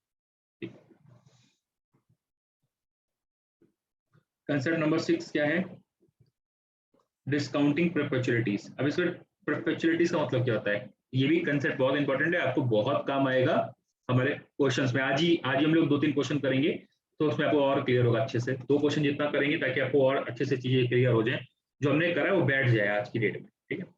तो कंसेप्ट नंबर 6 क्या है, that's called the discounting perpetuity. What is the perpetuity? Perpetuity एक अभी हमने क्या बताया था, ऊपर क्या बताया था, हमने आपको बोला कि अगर आपको 10,000 10,000 10,000 10 5 साल तक मिले तो उसकी प्रेजेंट वैल्यू क्या होगी। लेकिन हम आपको दूसरे तरह से बोले कि 10,000 आपको मिलेगा, 10-10 हजार में मिलेगा, और उसका डिस्काउंट फैक्टर 10% है, 10-10 हजार मिलेगा, पता नहीं कब तक मिलेगा, परपेचुअलिटी तक मिलेगा, ठीक है, परपेचुअलिटी तक मिलेगा, और उसका डिस्काउंट फैक्टर 10% है, उसकी प्रेजेंट वैल्यू क्या होगी। दोनों में डिफरेंस समझना हम जो बोल रहे हैं। पहला तरीका क्या है बोलने का, 10,000 5 साल तक मिलेगा, 5 ईयर्स तक आपको 10,000 मिलेगा, उसकी प्रेजेंट वैल्यू क्या है एट द रेट ऑफ 10%, आपने आराम से निकाल दिया। दूसरा तरीका क्या है, हम बोल रहे हैं 10,000 आपको मिलेगा परपेचुअलिटी तक और डिस्काउंट रेट 10% है, बताओ उसकी प्रेजेंट वैल्यू क्या होगी। ठीक है, तो वहां हम लोग कौन सा फॉर्मूला यूज करेंगे, वहां पे हम लोग फॉर्मूला यूज करेंगे cash flow divide by R का, cash flow divide by R का। ठीक है, तो हम लोग कैश फ्लो में पास में आपको बोला कि आपको 100 रुपीज मिलेगा, 100 रुपीज मिलेगा, कितने साल कितने ईयर से मिलेगा, परपेचुअलिटी तक मिलेगा। रेट क्या है 10% है, रेट क्या है 10% है, और उसका वैल्यू क्या होगा, उसका वैल्यू क्या होगा, तो 100 कैश फ्लोस जो परपेचुअलिटी तक मिलने वाले हैं डिवाइड बाई आर, तो वैल्यू कितनी हो जाएगी, उसकी प्रेजेंट वैल्यू कितनी हो जाएगी 1000। अंडरस्टूड। इसमें किसी को डाउट है, दोनों में डिफरेंस समझ में आया, हमने क्या बोल दिया, डिस्काउंटिंग वहां भी निकल रहा है, डिस्काउंटिंग यहाँ भी निकल रहा है। वहां पे ऊपर वाले क्वेश्चन में क्या था, फिक्स था, ऊपर वाले क्वेश्चन में क्या था, फिक्स था कि 5 साल तक मिलेगा, 10 साल 15 साल तक मिलेगा आपको, यहाँ पे फिक्स नहीं है, परपेचुअलिटी तक मिलने वाला, आप प्रेजेंट वैल्यू निकालो। क्लियर है, यहाँ पे किसी को डाउट है इसमें? No sir. ग्रेट। हम फिर आपसे बोल रहे हैं, दोबारा बोल रहे हैं कि यहाँ पे आपको कैलकुलेशन इंपॉर्टेंट नहीं है, कैलकुलेशन आपको सबको समझ में आ जाएगा, इतने क्वेश्चन कर लेंगे, क्वेश्चन आपको समझ में आने लगेगा कि कैलकुलेशन कैसे करना है, लेकिन कैलकुलेशन का एंड रिजल्ट का इंटरप्रिटेशन बहुत इंपॉर्टेंट है। पूरे एएफएम में हम लोग को एएफएम में मार्क्स कम क्यों हो जाते हैं, एक स्टूडेंट जिसके 90 मार्क्स आते हैं, एक स्टूडेंट जिसके 60 मार्क्स आते हैं, दोनों में डिफरेंस क्या होता है, डिफरेंस बस इतना सा होता है कि 90 वाले ने इंटरप्रिटेशन समझा होता है, क्योंकि आपको इंटरप्रिटेशन लिखना है, वहां पे आपको लिखना पड़ेगा। नरेशन, जैसे हमने कल भी क्लास में बोला था कि नरेटिव है, नरेशन आप जो करते जा रहे हो उसको लिखोगे नहीं, मार्क्स नहीं देगा आपको, आपको थ्योरी में लिखना पड़ेगा। प्रैक्टिकल है, जो प्रैक्टिकल है वो प्रैक्टिकल को आपको नरेट भी करना पड़ेगा, अदरवाइज मार्क्स नहीं मिलेंगे आपको। नरेट करने में नरेशन के मार्क्स होते हैं, अब नरेशन जो आप कर रहे हो उसमें कितने अच्छे ढंग से कर रहे हो नरेट, क्योंकि आपको कंसेप्ट क्लियर होगा ना तो आप कर पाओगे, आपको कंसेप्ट क्लियर होगा तो आप नरेशन नहीं लिख पाओगे। इसलिए हर एक वर्ड का, हर एक चीज का इंटरप्रिटेशन जरूर समझ के चलना, हम भी कोशिश करेंगे हर एक चीज का इंटरप्रिटेशन बता के चलना, ठीक है, ताकि आप अच्छे से लिख पाओ। क्वेश्चन आप कर पाओगे लेकिन नरेशन नहीं लिख पाओगे, आपको चीजें क्लियर नहीं है तो, ठीक है। खैर, अभी हम लोग क्या बोलते हैं इसको, 1 प्लस आर को क्या बोलते हैं हम लोग टेक्निकल लैंग्वेज में, परपेचुअलिटी फैक्टर बोलते हैं, जो कि हम लोग को आगे क्वेश्चन में काम आएगा। इसको याद रखना, आपसे पूछेंगे परपेचुअलिटी फैक्टर क्या होता है, 1/r, ठीक है। तो बस वही लिखा हुआ है यहाँ पे, कैश फ्लो अपॉन आर करेंगे, या फिर इसको आप ऐसे लिख सकते हो, कैश फ्लो इनटू 1/r, ये भी लिख सकते हो, बात एक ही है ना, इसमें क्या फर्क पड़ेगा, कैश फ्लो इनटू 1/r हमने कर दिया, ठीक है। तो 1/r को हम लोग टेक्निकली बोलते हैं परपेचुअलिटी फैक्टर, ठीक है। अच्छा, अगर परपेचुअलिटी फैक्टर विद ग्रोथ निकालना है, परपेचुअलिटी फैक्टर विद ग्रोथ निकालना है, तो इसका फॉर्मूला क्या होता है, इसका फॉर्मूला होता है 1/r माइनस जी, ग्रोथ रेट, ठीक है ना, with growth, perpetuity factor with growth निकालना है अगर आपको, तो फॉर्मूला क्या हो जाएगा, परपेचुअलिटी फैक्टर फॉर्मूला क्या होता है 1/r, और परपेचुअलिटी फैक्टर विद ग्रोथ का फॉर्मूला क्या होता है, मतलब अगर आपको, अब आपको बोल के बताया है, ध्यान से सुनो, हम क्या बोल रहे हैं, आपको 100 रुपए मिलेगा हर साल तक, इनफाइनाइट तक 100 रुपीज मिलेंगे बस आपको, अब बताओ उसकी प्रेजेंट वैल्यू क्या होगी एट द रेट ऑफ 10%, तो आप क्या करोगे, सिंपल परपेचुअलिटी फैक्टर यूज कर लोगे, कैश फ्लो इनटू परपेचुअलिटी फैक्टर आपने यूज कर लिया, आंसर आ जाएगा आपका। अगर आपको बोले दूसरे तरह से कि आपको 100 रुपए मिलेगा और हर साल कैश फ्लो जो होगी, मतलब सपोज फर्स्ट ईयर में आपको 100 रुपए मिला, सेकंड ईयर में ग्रोथ 5% हो जाएगी, तो सेकंड ईयर में 105 रुपए मिलेगा, थर्ड ईयर में फिर ग्रोथ 5% हो जाएगी, फोर्थ ईयर में उसका फिर 5% ग्रोथ जाएगी, मतलब परपेचुअलिटी फैक्टर विद ग्रोथ है, ठीक है। तो अगर आपको क्वेश्चन इस तरह से पूछ रहा है तो आप लोग कौन सा फैक्टर यूज करोगे, 1/r माइनस जी कर दोगे, ये डिनोमिनेटर में 1 divide by R, R minus G है, ठीक है, डिनोमिनेटर में ही है, ये क्या बन जाएगा, परपेचुअल फैक्टर विद ग्रोथ बन जाएगा, ठीक है। अच्छा, हमको टेक्निकली बताओ, अगर हम आपको बोले कि आपको अगर हम ये बोले कि 100 आपको 100 रुपए मिलेगा हर साल, ग्रोथ रेट मान लो सपोज आपका 2%, ग्रोथ 3% है मान लो ग्रोथ रेट, ठीक है, और आपको डिस्काउंट रेट 10% है, टेक्निकली बताओ, लॉजिकली बताओ कि हमको यहाँ पे इसकी जो वैल्यू आएगी 1000 से ज्यादा आएगी कम आएगी, अगर ग्रोथ अगर कैश फ्लो का 3% से हो रहा है तो हमारे पास जो आंसर आएगा वो 1000 से ज्यादा आएगा, 1000 से कम आएगा, 1000 से ज्यादा आएगा, 1000 से कम आएगा। ज्यादा आएगा। क्या आना चाहिए लॉजिकली? ज्यादा आना कम चाहिए, कम आएगा, आना चाहिए? कम कम आएगा, आएगा, कम आएगा। डिनोमिनेटर रिड्यूस करते जा रहे हैं। ठीक है बेटे, डिनोमिनेटर, आप डिनोमिनेटर रिड्यूस करोगे, मैथमेटिकली सोचो, अगर आप डिनोमिनेटर छोटा रखोगे तो आंसर बड़ा आना चाहिए, छोटा आना चाहिए? प्रेरणा, बड़ा आएगा, सॉरी मैं कंफ्यूज हूँ, ठीक है, कोई बात उल्टा बोल दिया। नहीं। बस यही, बस मैथमेटिकली चीज सोचनी है। न्यूमरेटर ये रखेंगे तो डिनोमिनेटर क्या हो जाएगा, डिनोमिनेटर रखेंगे तो डिनोमिनेटर क्या हो जाएगा, बस मैथमेटिकली चीज सोचनी है, कुछ नहीं है, बहुत सिंपल है। मतलब आप मेरे साथ अगर आप सुनते जा रहे हो, मतलब एक तो होता है सुनना, एक होता है सुन के समझना भी। अगर आप सुन रहे हो और क्लास में समझ भी रहे हो, आपको घर पर रिवीजन नहीं करना पड़ेगा, ये मेरी गारंटी है। किसी कंसेप्ट का रिवीजन नहीं करना पड़ेगा, आपको क्वेश्चन जरूर करने पड़ेंगे। मान सपोज 2 क्वेश्चन हमने कराए, 2 क्वेश्चन आपको करने के लिए दे दिए, ये हो सकता है, तो आपको 2 क्वेश्चन करने पड़ेंगे, लेकिन आपको कंसेप्ट का रिवीजन नहीं करना पड़ेगा। इवन पेपर वाले दिन भी नहीं करना पड़ेगा आपको उस कंसेप्ट पर। लेकिन मेरी बात सुननी पड़ेगी, मेरी बात समझनी पड़ेगी, तो ही आपको चीज समझाएंगे, अदरवाइज नहीं आएंगे। ठीक है, और तभी आप एंजॉय कर पाओगे एएफएम को। एएफएम कोई सब्जेक्ट नहीं है, फिर आपसे बोल रहे हैं एएफएम में पास होना भी कितना टफ नहीं है, एएफएम से सिंपल है एएफएम में पास होना। ठीक है, इस सब्जेक्ट को एंजॉय करके पढ़ोगे ना तो आपको मजा आएगा। मार्क्स भी अच्छे आएंगे, मार्क्स की तो टेंशन ही नहीं है, आप एंजॉय कर पाओगे सब्जेक्ट को। और शायद जिसको फाइनेंस में लाइन बनानी है, ऑब्वियसली आपने एएफएम लिया है तो यही सोच के लिया होगा कि हमें फाइनेंस में आगे जाना है, अदरवाइज आप एएफएम लेते ही नहीं। आपको अगर लग रहा है कि हमको तो कोई दूसरी फील्ड में, हमको तो टैक्सेशन में बनाना है, तो आपको टैक्स लेना चाहिए था। आपने सबने एएफएम लिया है तो ऑब्वियसली बात है आपका मन यही होगा कि हम फ्यूचर जो अपना बनाएंगे वो फाइनेंस बनाएंगे, ऑब्वियसली बात है। एसीसीए आज की डेट में इंडिया में और प्लस कनाडा और प्लस दुबई, ये 3 मिला करके बाहर कंट्री में अलग अलग पोजीशंस पे हैं। आप यूके जाओगे तो आपको अलग अलग पोजीशन पर रखा जा सकता है, लेकिन ये अगर इन 3 कंट्री में रहना है आपको, तो सबसे बड़ा जो डिमांड है एसीसीए वालों का वो फाइनेंस का ही है। ये अभी आपको ही पता है, इतना आपने भी रिसर्च कर लिया होगा। बिग 4 जितनी भी बिग 4 लेती है वो फाइनेंस के डिपार्टमेंट के लिए ही लेती है एसीसीए। ठीक है, तो आपने एएफएम लिया है तो यही सोच के लिया होगा कि हमको फ्यूचर बनाना है फाइनेंस के अंदर। ठीक है, हाँ एसीसीए करना हो जाएगा, वो तो अब हो ही गया आप लोग का, अभी तो कोई वो दिक्कत ही नहीं है, 3-4 पेपर बच्चे हैं तो क्लियर हो ही जाएंगे 1 साल के अंदर। फ्यूचर में जरूर सोचना एक ऐसी डिग्री लेने के लिए फाइनेंस की जो रिकॉग्नाइज्ड डिग्री, जो फाइनेंस की ही डिग्री हो। बहुत सारे कोर्सेज होते हैं, हम बात सिर्फ सीएफए की नहीं कर रहे, सीएफए तो है ही है और वो तो लेवल ही अलग हो गया सीएफए का। और लोगों में बड़ा मिथ है कि सीएफए बहुत टफ है, बहुत टफ है, कुछ टफ नहीं है। एसीसीए से सिंपल है, समझो। एसीसीए अगर आपको कर लिया तो एसीसीए सिंपल है, लेकिन सीएफए करने वाले वही कर सकते हैं, सीएफए वही कर सकते हैं जो प्रैक्टिकली करके मजा आ रहा है, जिनको मतलब एएफएम पढ़ने में जिनको मजा आया है, जिनको लगा है कि एएफएम पढ़ के मजा आया, हमको सब्जेक्ट जैसा नहीं लग रहा है, एएफएम पढ़ के मजा आया, कोई लगा नहीं कि सब्जेक्ट जैसा है, वही सीएफए के लिए जा सकता है। और सीएफए पास होना first year second, first level और सेकंड लेवल से सेल्फ स्टडी से भी निकाल सकते हो।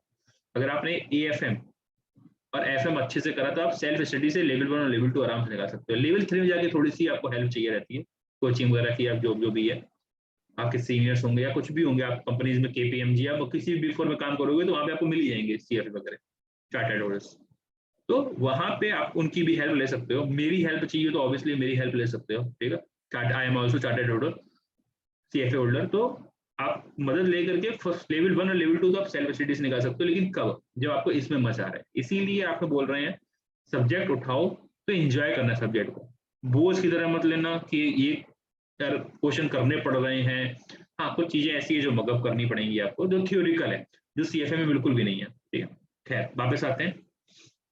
तो हमने आपको जैसे बोले डिनोमिनेटर छोटा हो जाएगा, डिनोमिनेटर अगर छोटा होगा तो मेरा जो आंसर होगा वो क्या हो जाएगा, बड़ा हो जाएगा। ठीक है ना, मैथ्स की बात है, it's not about the finance, it's about the maths. ठीक है, चलो, तो that is the concept number 6, discounting perpetuity. Discounting perpetuity के अंदर हमने 2 चीजें करी हैं कि अगर हम लोगों को वही कैश फ्लो परपेचुअलिटी तक मिलता रहे या फिर कैश फ्लो के में ग्रोथ भी हो रही है तो उसकी प्रेजेंट वैल्यू कैसे निकालेंगे। कांसेप्ट नंबर 7 पे चलते हैं। अच्छा, ये थोड़ा ध्यान से देखने वाला है, ध्यान से देखना और सुनना ताकि क्वेश्चन आप अच्छे से कर पाओ, क्वेश्चन इससे ज्यादा पूछते हैं इस टाइप के। तो एडवांस और delay annuity, advance and delay, annuity and perpetuity. ठीक है, तो एडवांस, एन्युटी एंड परपेचुअलिटी कैसा होगा? एडवांस में कैसे मिलने, मान लो सपोज क्वेश्चन में कैसे आगे, calculate the cumulative present factor at rate of 10% for the 10 years with the advance, annuity and perpetuity. ठीक है, एडवांस का मतलब क्या हुआ कि हमने यहाँ पे क्या बोला था, आपको ध्यान से देखना, ऊपर हमने क्या बोला था, यहाँ पे क्या बोला था, जो आपको पहला जो कैश मिल रहा था, पहला $1 जो मिल रहा था, कब मिल रहा था? फर्स्ट ईयर के अंदर मिल रहा था आपको।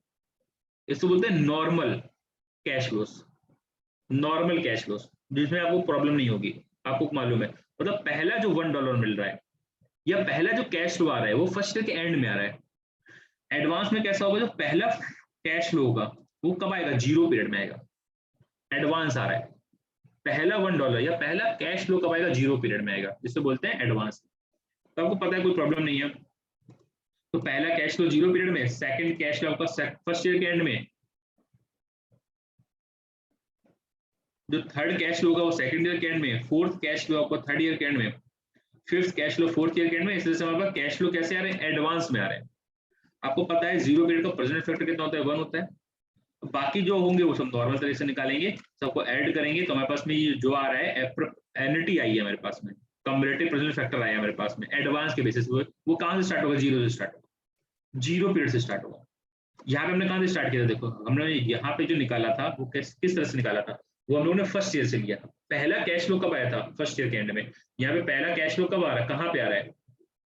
0 पीरियड में आ रहा है, इसलिए हमने इसको भी इंक्लूड किया। इन सबको ऐड करके ये जो निकाला है हमारे पास में, इसको बोला हमने कम्युलेटिव प्रेजेंटेबल फैक्टर या परपेचुअलिटी फैक्टर, कम्युलेटिव प्रेजेंटेबल फैक्टर या एन्युटी फैक्टर एडवांस बेसिस। ठीक है, तो ये क्वेश्चन में बहुत पूछेगा आपसे कि एडवांस में आ रहा है, कभी कभी होगा कि आपको 0 पीरियड में कैश आ रहे हैं। ठीक है, तो आप कैसे निकालना हमको बताया। डिस्काउंटिंग कैसे करेंगे? 0 पीरियड से करेंगे। ठीक है, और 0 पीरियड का प्रेजेंट फैक्टर का तो हमेशा 1 होता है। ये तो क्या एडवांस के बेसिस। सर एग्जांपल, हाँ बेटा, इसको हम कैलकुलेटर पे कैसे करेंगे? वो भी करके दिखाते हैं, भी करके दिखाते हैं। पहले एक्सेल पे समझ लो, फिर आपको कैलकुलेटर पे करके दिखा देते हैं। Okay sir. चलो आपको दिखा देते हैं, छोड़ो। तो आपको क्या करना है, लॉजिकली क्या करना पड़ेगा, 1 डिवाइडेड बाई 1.10 और कितनी बार प्रेस करोगे? 9 टाइम प्रेस करोगे, 9 टाइम्स। जो आंसर आएगा उसमें +1 कर देना, आपका आंसर आएगा। फिर से सुन लो मेरी बात, 1 डिवाइडेड बाई 1.10 करोगे, कितनी बार करोगे? 9 टाइम्स करोगे, 9 टाइम्स, 10 टाइम्स नहीं करना, 9 टाइम्स। और जीटी का ऑप्शन दबा देना, टोटल हो जाएगा, और 1+1 कर देना ऊपर वाला 0 पीरियड वाला, क्योंकि वो तो आपने ऐड किया नहीं है इसमें, तो आपका आंसर सेम आ जाएगा। करके देख लो, नहीं हो तो एक बार करके देख लो। 1 डिवाइडेड बाई, फिर से देख लो, 1 डिवाइडेड बाई 1.10। ठीक है, उसको 9 टाइम्स प्रेस करना है, 1 2 3 4 5 6 7 8 9, जीटी द 1 है, +1 करना है, आंसर सेम आ जाएगा।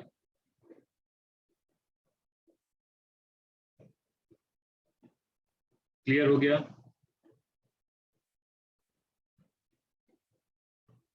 हेलो, हाँ सर, हो गया। ठीक है, अच्छा हो गया सबका। ठीक है, तो आपको जब अब जब एग्जाम में यूज करोगे तो ऑब्वियसली कैलकुलेटर यूज करोगे। अब निकालने के लिए, प्रेजेंट फैक्टर निकालने के लिए पूरा एक्सेल तो यूज करोगे नहीं। ठीक है, ये हो गया हमारे पास में, ये एडवांस बेसिस पे ऐसे क्वेश्चन भी कर लेते हैं। तो 15 years annuity of 300 starting at once का मतलब क्या है? 0 पीरियड से। ठीक है, स्टार्ट हो रहा है, इंटरेस्ट इज 6%, 0 पीरियड में आपको कैश फ्लो मिला 300 का। ऐसे first year, second year, third year, fourth year, इस तरह से हम लोग को कैश फ्लो 15 कैश फ्लोज मिलेंगे, 15 year cash flow 15 cash flows मिलेंगे, लेकिन स्टार्टिंग कहां से हो रहा है? 0 पीरियड से। जैसे हमने इस तरह से लिख लिया इसको, 6% का कम्युलेटिव प्रेजेंट फैक्टर से हम लोग किया कर दिया और सबको मल्टीप्लाई कर दिया, आंसर आ गया मेरा। मतलब ये क्या हो गया, जो हमको कितने अमाउंट मिलने वाला है, हम लोग को टोटल अमाउंट हम लोग को कितना मिलने वाला है? 4500। जो हम लोग को जो टोटल कैश मिलने वाला है 4500 मिलने वाला है, उसकी आज की वैल्यू क्या है? 0 पीरियड की वैल्यू कितनी हो गई? ये होगी 3088.50। ठीक है, एक तरीका तो ये है। दूसरा तरीका क्या है, आप 300 हो, क्योंकि कैश फ्लोज कैसे इवन कैश फ्लोज सेम है। ठीक है, तो आप कम्युलेटिव प्रेजेंट फैक्टर से मल्टीप्लाई भी कर सकते हो। तो कम्युलेटिव प्रेजेंट फैक्टर मेरे कितने हो गए? सबको ऐड कर दिए, सारे प्रेजेंट फैक्टर को ऐड कर दिया हमने। ठीक है, ये आ गया मेरा आंसर, इसको मल्टीप्लाई इससे करेंगे तब भी आंसर मेरा सेम आ जाएगा। दो मेथड में जो भी अडॉप्ट करना कर सकते हो। हम थर्ड मेथड अडॉप्ट करते हैं कैलकुलेटर वाला। हम क्या करते हैं 1 डिवाइडेड बाय 1.06 करेंगे, 1 डिवाइडेड बाय 1.06 करेंगे, 14 टाइम प्रेस करेंगे इसको, 14 टाइम्स जीटी का ऑप्शन दबा दे, प्रेस कर देंगे, प्लस कर देंगे 1 और इनटू कर देंगे 4500, आंसर सेम आ जाएगा। विद इन 10 सेकंड आपका आंसर आ जाएगा। कैलकुलेटर पे करते चलना, कोई डाउट है पूछते चलना, ठीक है ना, क्योंकि अभी हम आज की डेट में सिर्फ कंसेप्ट बिल्डिंग ही कर रहे हैं। कल से हम लोग फुल फ्लेज क्वेश्चन कर जाएंगे बिल्कुल, फिर आपको ये सब चीजें बताएंगे, एडवांस को कैसे करते हैं, डील करते हैं, डिले को कैसे डील करते हैं, सारी चीजें हम लोग फिर क्वेश्चन में कवर हो जाएंगे। सर मतलब इज इक्वल टू एक बार कम दबाना है ना एडवांस में? एक बार हाँ कम दबाना है, बस एक बार कम दबाना है। जो आंसर आएगा जीटी में उसको प्लस कर देना। तो आपने वन कंसीडर नहीं किया होगा ना, आपने सिर्फ ये कंसीडर किए होंगे। आपका आंसर आएगा जब आप जीटी का ऑप्शन दबाओगे, 1 डिवाइडेड 1.06 करोगे और 9 टाइम 14 टाइम प्रेस करोगे और जीटी का ऑप्शन दबाओगे तो आपका आंसर आएगा ये 9.2949, प्लस 1 कर दोगे तो आपका आंसर 10.2950 होते हैं। क्लियर है सबको? प्रेरणा, ईशा, कोई डाउट बेटा? ठीक है, तो ये हो गया हमारा, ठीक है, तो ये हो गया एडवांस बेसिस पे। अब बात करते हैं डिले के बेसिस पे। डिले में कैसा होगा, देखो डिले में देख लेते हैं, क्योंकि डिले ज्यादा इंपॉर्टेंट है in comparison to advance. Advance में सब चीजें क्लियर है, डिले में कैसा होगा देखो ध्यान से। एग्जाम्पल करते हैं तो आपको जल्दी क्लियर हो जाएगी चीजें। मान लो सपोज आपको कैसे बोल रहे हैं कि डिले में, डिले करने के दो मेथड है, डिले को डील करने के दो मेथड है, आप जो भी पसंद है वो कर सकते हो, ठीक है। और हम बता देंगे हम कौन सा मेथड अडॉप्ट करते हैं और वो कौन सा करना चाहिए जल्दी करने के लिए। हम लोग को तो वो मेथड अडॉप्ट करना है ना कि जो जल्दी हो जाए, ठीक है। आपको जल्दी वाला मेथड, हम बार बार पहले दो मेथड बता देते हैं कौन कौन से मेथड से आप क्वेश्चन कर सकते हो, फिर आपको कौन से मेथड से क्वेश्चन करना चाहिए जिससे आपका आंसर जल्दी आ जाए। चलो देखो, तो आपको हम बोल रहे हैं कि हमको जो कैश फ्लो मिलने वाले हैं फर्स्ट ईयर सेकंड ईयर में कोई कैश फ्लो नहीं मिलेंगे, आपके जो कैश फ्लो स्टार्ट होंगे वो थर्ड ईयर से स्टार्ट होंगे। ये बहुत क्वेश्चन मिलेंगे एफएम में, मोस्टली क्वेश्चन इन्वेस्टमेंट अप्रेजल किसी टाइप के होंगे डिले में, ठीक है। डिले में कैसा होगा कि आपको फर्स्ट ईयर सेकंड ईयर में कुछ नहीं मिलेगा, थर्ड ईयर में, फोर्थ, फिफ्थ और सिक्स्थ ईयर में कितना कैश मिलेगा, 200 का कैश मिलेगा, कैश फ्लो मिलेगा, ठीक है। इसके प्रेजेंट वैल्यू निकालनी है आपको। तो पहला मेथड आपको बता देते हैं जो सबसे सिंपल है, 5% का अगर आपको निकालना है तो क्या करोगे, प्रेजेंट फैक्टर यूज कर लो, 5% का, ये 5% का प्रेजेंट फैक्टर निकालना आपको आता है, ठीक है। मल्टीप्लाई कर दिया आपने, सीधा आपका आंसर आ गया। मतलब हम क्या बोल रहे हैं, हम बोल रहे हैं अगर हम इसको हिंदी में बोलें, इंटरप्रिटेशन करें इसका, तो कैसे निकलेगा, 800 रुपए जो 6 साल में मिलने वाले हैं, $800 जो आपको मिलने वाले हैं या 800 रुपीज मिलने वाले हैं आपको 6 ईयर्स में, 6 ईयर्स में मिले ना, तो फर्स्ट 2 ईयर्स में तो कुछ नहीं मिला आपको, ठीक है। आपको कब से मिलना स्टार्ट हुआ, थर्ड ईयर से, मतलब जो आपको 800 मिल रहे हैं 6 ईयर्स में, उसका जीरो पीरियड की वैल्यू कितनी है, उसकी जीरो पीरियड की वैल्यू, आज की डेट की वैल्यू कितनी है, 643.26, करेक्ट। सही इंटरप्रिटेशन आया, क्योंकि आपका इंटरप्रिटेशन फिर आपसे बोलना इंपॉर्टेंट है। अभी आपको क्लियर नहीं हो रहा है कि इंटरप्रिटेशन क्यों इंपॉर्टेंट है, जब क्वेश्चन करोगे तो आपको इंटरप्रिटेशन जल्दी जब क्लियर होगा कि वहां पे हमने करा था, यहाँ पे हमको हेल्प कर, ठीक है। तो इसका इंटरप्रिटेशन ये हुआ 800 जो हमको 6 साल में मिलने वाला है, मिला है, उसकी आज की वैल्यू कितनी है, 643.26, ठीक है। दूसरा मेथड क्या है, देखो हम लोग फर्स्ट मेथड ही नॉर्मल अडॉप्ट करेंगे, सेकंड मेथड अडॉप्ट नहीं करेंगे। सेकंड मेथड थोड़ा सा टेक्निकल ज्यादा है, आप यूज कभी कर सकते हो, कोई प्रॉब्लम नहीं है। बहुत सारे स्टूडेंट होते हैं बोलते हैं सर हमको सेकंड मेथड ज्यादा इजी लग रहा है, तो आपके ऊपर है, आपको ऐसा मेथड अडॉप्ट कर सकते हैं। दोनों मैथमेटिक मैथ्स ही है दोनों में, ठीक है। तो हम क्या कर रहे हैं, third year, fourth year, fifth year, sixth year, हमने क्या किया है यहाँ पे, ये कंसिडर कर लिया है 200 200 200 200, ये फर्स्ट ईयर मान लिया, second year, third year, fourth year मान लिया, पहले 2 साल कंसिडर ही नहीं करे हमने। तो हमने प्रेजेंट फैक्टर फर्स्ट ईयर का, second year, third year, fourth year का निकाल दिया हम लोगों ने, इतना निकाल दिया हम लोगों ने, सबको मल्टीप्लाई कर दिया हमने 200 से। मेरा आंसर कितना आ गया, 709.19। इसका इंटरप्रिटेशन क्या होगा, इसका इंटरप्रिटेशन होगा value at the end of the second year. वो जो वैल्यू निकल के आएगी कब की निकल के आएगी, जीरो पीरियड की। ये जो वैल्यू निकल के आएगी बेटा कौन से पीरियड की निकल के, जीरो पीरियड। यहाँ पे जीरो पीरियड क्या है, अरे प्रेरणा, प्रेरणा, हम पूछ रहे हैं बेटा, कोशिश करना आंसर देने की, प्रेरणा और ईशा जो भी आंसर देना चाहता है, देखो ध्यान से, यहाँ पे जो हमने वैल्यू निकाली है, सबको ऐड करा है, जो वैल्यू कब की निकल गई, 0 पीरियड की, करेक्ट। डिस्काउंटिंग मतलब 0 पीरियड, 0 पीरियड यहाँ पे क्वेश्चन में क्या है, सेकंड ईयर। 0 पीरियड इस क्वेश्चन में क्या है, सेकंड ईयर है ना, क्योंकि थर्ड ईयर से क्वेश्चन स्टार्ट हो रहा है, तो 0 पीरियड कहाँ से हो गया, सेकंड ईयर का। डिस्काउंटिंग फैक्टर ईयर 3 का लिखा है हमने। बेटा 3 का नहीं लिया, 1 का लिया हमने, यहाँ पे देखो 1 डिवाइड 1.05 लिया है, तो ये क्या हो गया, first year, second year, third year, fourth year हो गया। हमने यहाँ पे क्या किया है, first year, second year, third year, fourth year का ही कैश फ्लो लिया है, मतलब यहाँ पे जो ईयर्स है ना वो ये ऐसे हैं, 1 ईयर, सेकंड, थर्ड और फोर्थ ऐसे हैं, ये यूज करें हमने, इसका present factor use, first year, second year, third year, fourth year का प्रेजेंट फैक्टर यूज किया हम लोग यहाँ। हमने अब जो वैल्यू निकाली जो 709.19 आई है, वो कब की वैल्यू है, 0 पीरियड की आ गई, वो कब की वैल्यू आ गई, 0 पीरियड की। यहाँ पे 0 पीरियड क्या है, सेकंड ईयर का एंड, ये जो वैल्यू आके खड़ी हुई है थर्ड ईयर की स्टार्टिंग बोले, सेकंड ईयर का एंड बोले, बातें की, थर्ड ईयर की स्टार्टिंग में आके खड़ी हुई ये वैल्यू। लेकिन डिस्काउंट फैक्टर तो ईयर मतलब 95 है, वो ईयर 1 का है ना। ईयर 3 का अगर मुझे लिखना होता तो मैं ईयर 3 का फैक्टर लिख।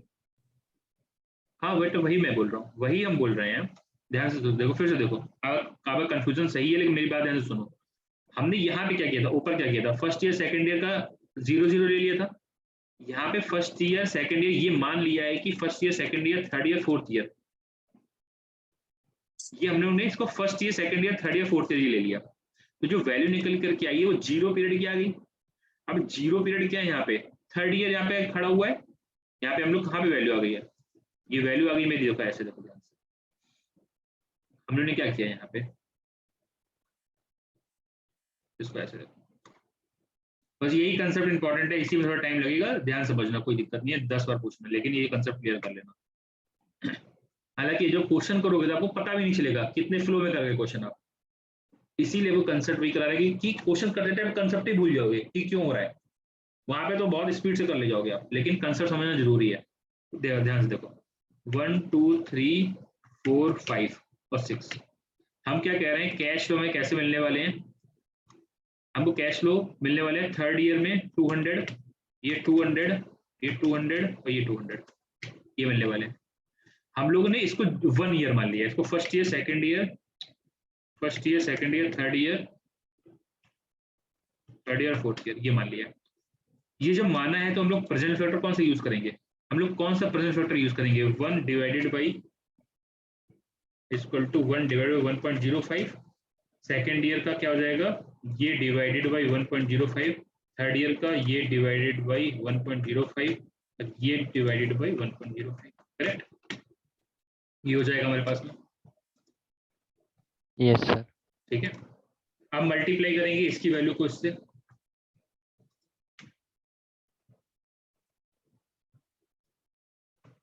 इसको इससे मल्टीप्लाई करेंगे तो मेरी वैल्यू आ जाएगी, ये जो वैल्यू आई सबका सम करा हम लोगों ने, तो जो वैल्यू निकल के आई वो कहाँ की वैल्यू निकल के आई, 709.19, कहाँ खड़े हुए आप, यहाँ पे खड़े हो ना, थर्ड ईयर के एंड में, सेकंड ईयर के एंड में, सेकंड ईयर, थर्ड ईयर के स्टार्टिंग में आके खड़े हो गए ना, हाँ या सेकंड ईयर के एंड में बोले बातें की है।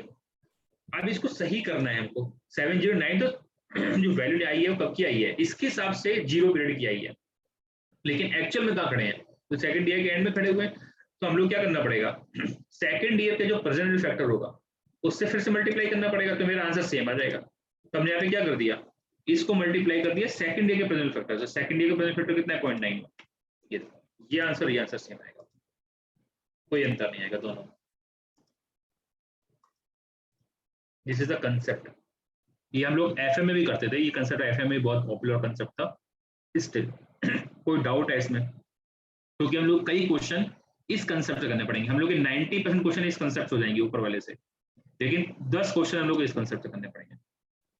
अगर 100 क्वेश्चन कर रहे हैं 90 क्वेश्चन इससे हो जाएंगे, 10 क्वेश्चन इस कंसेप्ट से करने पड़ेंगे, मजबूरी हो जाएगी, आपको दिखा देंगे, आज या कल में क्वेश्चन करेंगे, पास्ट पेपर का क्वेश्चन करेंगे, आपको दिखाएंगे वहां पे क्या प्रॉब्लम आती है, हम लोग को यही मेथड अडॉप्ट करना पड़ेगा, इसीलिए बहुत एम्फसाइज करते हैं इस कंसेप्ट, क्योंकि वो 10 क्वेश्चन नहीं कर पाओगे, प्रेरणा, ईशा या किसी को कोई डाउट है पूछो। आपको ये बहुत जरूरी है समझना कि आप डिस्काउंटिंग करने के बाद खड़े कहाँ पे आकर। हेलो समझा सर।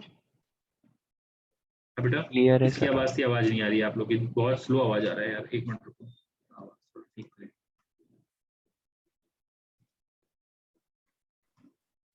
क्या कर बताओ। क्लियर है सर। प्रेरणा, ईशा, समझा sir. Sure, are you sure clear है? क्योंकि ये कंसेप्ट टफ है, मतलब सिंपल कंसेप्ट नहीं है, दिमाग में बैठाना पड़ता है ना, दिमाग में बैठाना पड़ता है कंसेप्ट। तो दिमाग में बैठ गया कि नहीं बैठ गया, मतलब वो चीजें क्लियर हो गई कि नहीं होगी कि हमने ऐसा क्यों किया है। मगअप मत करना, नहीं यार मैं आपको करने के 100 तरीके आपको बता देंगे हम, और 10 तरीके से बता देंगे कुछ नहीं कि किस तरह क्यों हो रहा है ये, लेकिन बैठा लेना दिमाग में अच्छे से। हाँ प्रेरणा, ईशा, चैतन्य, ग्रेट। ठीक है, तो ये हो गया डिले वाला। ठीक है, डिले को हमने दोनों मेथड बता दिए। 90% क्वेश्चन आपके इसी मेथड से हो जाएंगे और 10% को आपको ये मेथड करना पड़ेगा। आज क्वेश्चन नहीं हो पाएगा, कल क्वेश्चन करेंगे तो आपको दिखाएंगे, इसमें से क्वेश्चन करेंगे हम लोग। हमने क्वेश्चन निकाले, करीब 6-7 क्वेश्चन निकाले जो हम लोग कल करेंगे। ठीक है, तो ये बेसिक कंसेप्ट सारे क्लियर हो गए। इस बेसिक कंसेप्ट में कोई कंसेप्ट ऐसा है जो आपको हमको रिवाइज कराना है? बेसिक कंसेप्ट में कोई कॉन्सेप्ट ऐसा जो हमको रिवाइज कराना तो बता दो, हम रिवाइज करा दें फिर आगे चले। हाँ नो सर। ग्रेट, चलो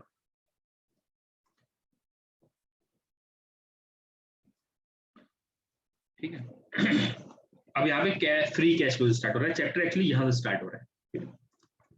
cash that are not retained and reinvest in the business called the free cash flows. मतलब क्या कह रहे हैं, कह रहे हैं जो cash that are not retained and reinvested in the business is called the cash flows, free cash flows. मतलब फ्री कैश फ्लोज का मतलब पता आपको याद होगा, सब लोग CFAT निकालते थे, ध्यान से सुनना, तो वो फ्री कैश फ्लोज का मतलब समझ में आ जाएगा।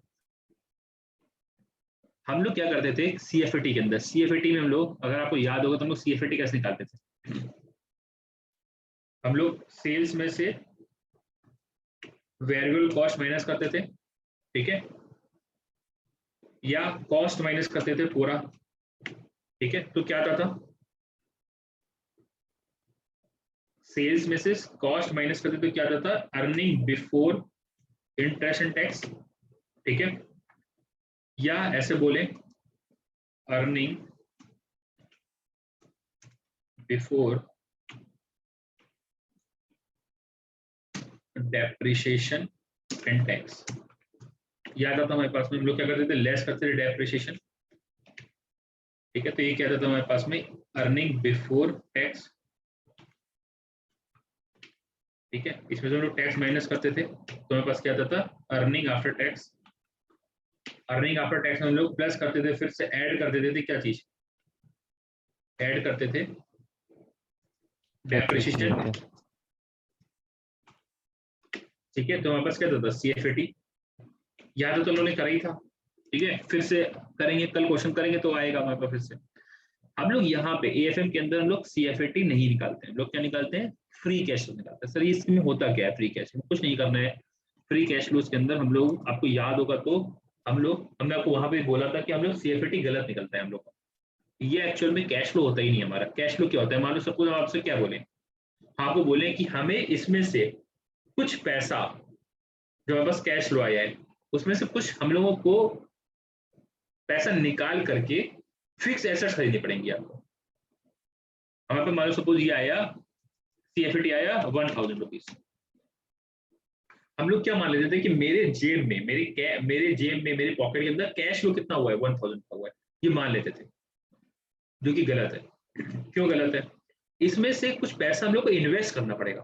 सर कहाँ पे, फिक्स एसेट्स खरीदनी है हम लोग को, हम लोगों को फिक्स एसेट्स खरीदनी पड़ेंगी। मान लो सपोज मैंने आपको बोला कि मैं फिक्स एसेट्स खरीदनी है, सर क्यों खरीदनी है, जब फिक्स एसेट्स खरीदनी पड़ेंगी ना तभी तो अपना बिजनेस को एक्सपेंड करोगे। हमारी जो पुरानी मशीनरी खराब हो रही है, 10 साल का प्रोजेक्ट है, क्या 10 साल तक मशीन चलती रहेंगी, नहीं चलेंगी ना। हम लोग हर साल कुछ ना कुछ मशीन में घिसावट हो गई, डेप्रिसिएशन लग रहा है, तो नई मशीन तो लानी पड़ेंगी हम लोग को, तब तो अपने बिजनेस को कंटिन्यू कर पाओगे, अदरवाइज कैसे कंटिन्यू करोगे, कंटिन्यू नहीं कर पाओगे आप। तो हम लोग को फिक्स एसेट्स में मान लो सपोज 200 का अमाउंट या 250 का अमाउंट हम लोग को हटाना है, तो हमारे पॉकेट में CFAT 1000 थोड़े ना आया है, हमारे पॉकेट में तो फिक्स्ड एसेट्स माइनस करने के बाद आया ना, आपको तो ये भी तो लेस करना पड़ेगा,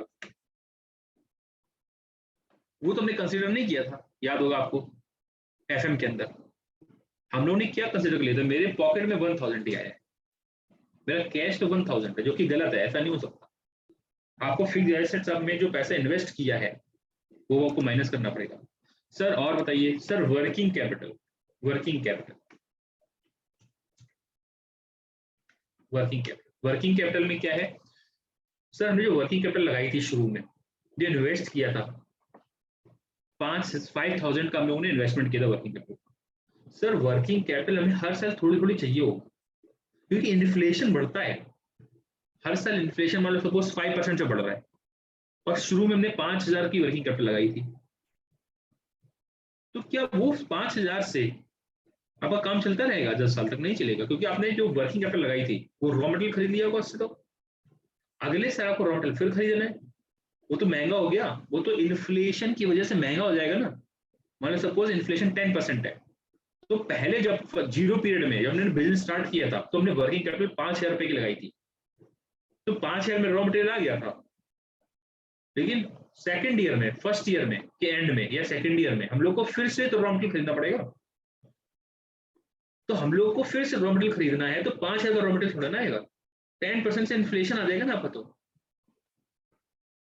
10% कितना हो गया हमारे पास 500 रुपीज। आपको अब जो वर्किंग कैपिटल लगानी पड़ेगी वो 5500 की वर्किंग कैपिटल चाहिए होगी आपको शेयर रॉ मटेरियल खरीदने के लिए, जो हमने रॉ मटेरियल खरीदा तो वही शेयर रॉ मटेरियल खरीदने के लिए वो 5500 चाहिए, 5500 चाहिए। सर हमने इन्वेस्टमेंट तो केवल 5,000 रखा है, 500 का एडिशनल इन्वेस्टमेंट करना पड़ेगा आपको अपने जेब से, तभी बिजनेस मेंटेन हो पाएगा, तभी आप अपना प्रोडक्शन मेंटेन कर पाओगे, अदरवाइज प्रोडक्शन ही नहीं कर पाओगे, प्रोडक्शन मेंटेन नहीं कर पाओगे। तो आपको वर्किंग कैपिटल हर साल इन्फ्लेशन के साथ इंक्रीज करना पड़ेगा। सर वो भी तो आएगा, ऐड करना पड़ेगा, वो भी तो मेरे जेब में पैसा आएगा ना, जब आप बिजनेस में पैसा डालोगे 500 आपको एडिशनल डालना पड़ेगा कि नहीं। सर हम लोगों ने कंसीडर ही नहीं किया था उसको, तो बेटा ये सब चीजें नहीं थी हमारे AFM के अंदर, ये नई चीजें हैं, AFM की नई चीजें, AFM में बहुत सारी चीज नहीं पढ़ोगे। हाँ कंसेप्ट वही है, आपको CFAT तक मेहनत करने की जरूरत नहीं है, आपको सिर्फ क्या चीज करनी है, ये दो कंसेप्ट समझने हैं, CFAT फ्री कैश फ्लोज क्या आते हैं वो समझने।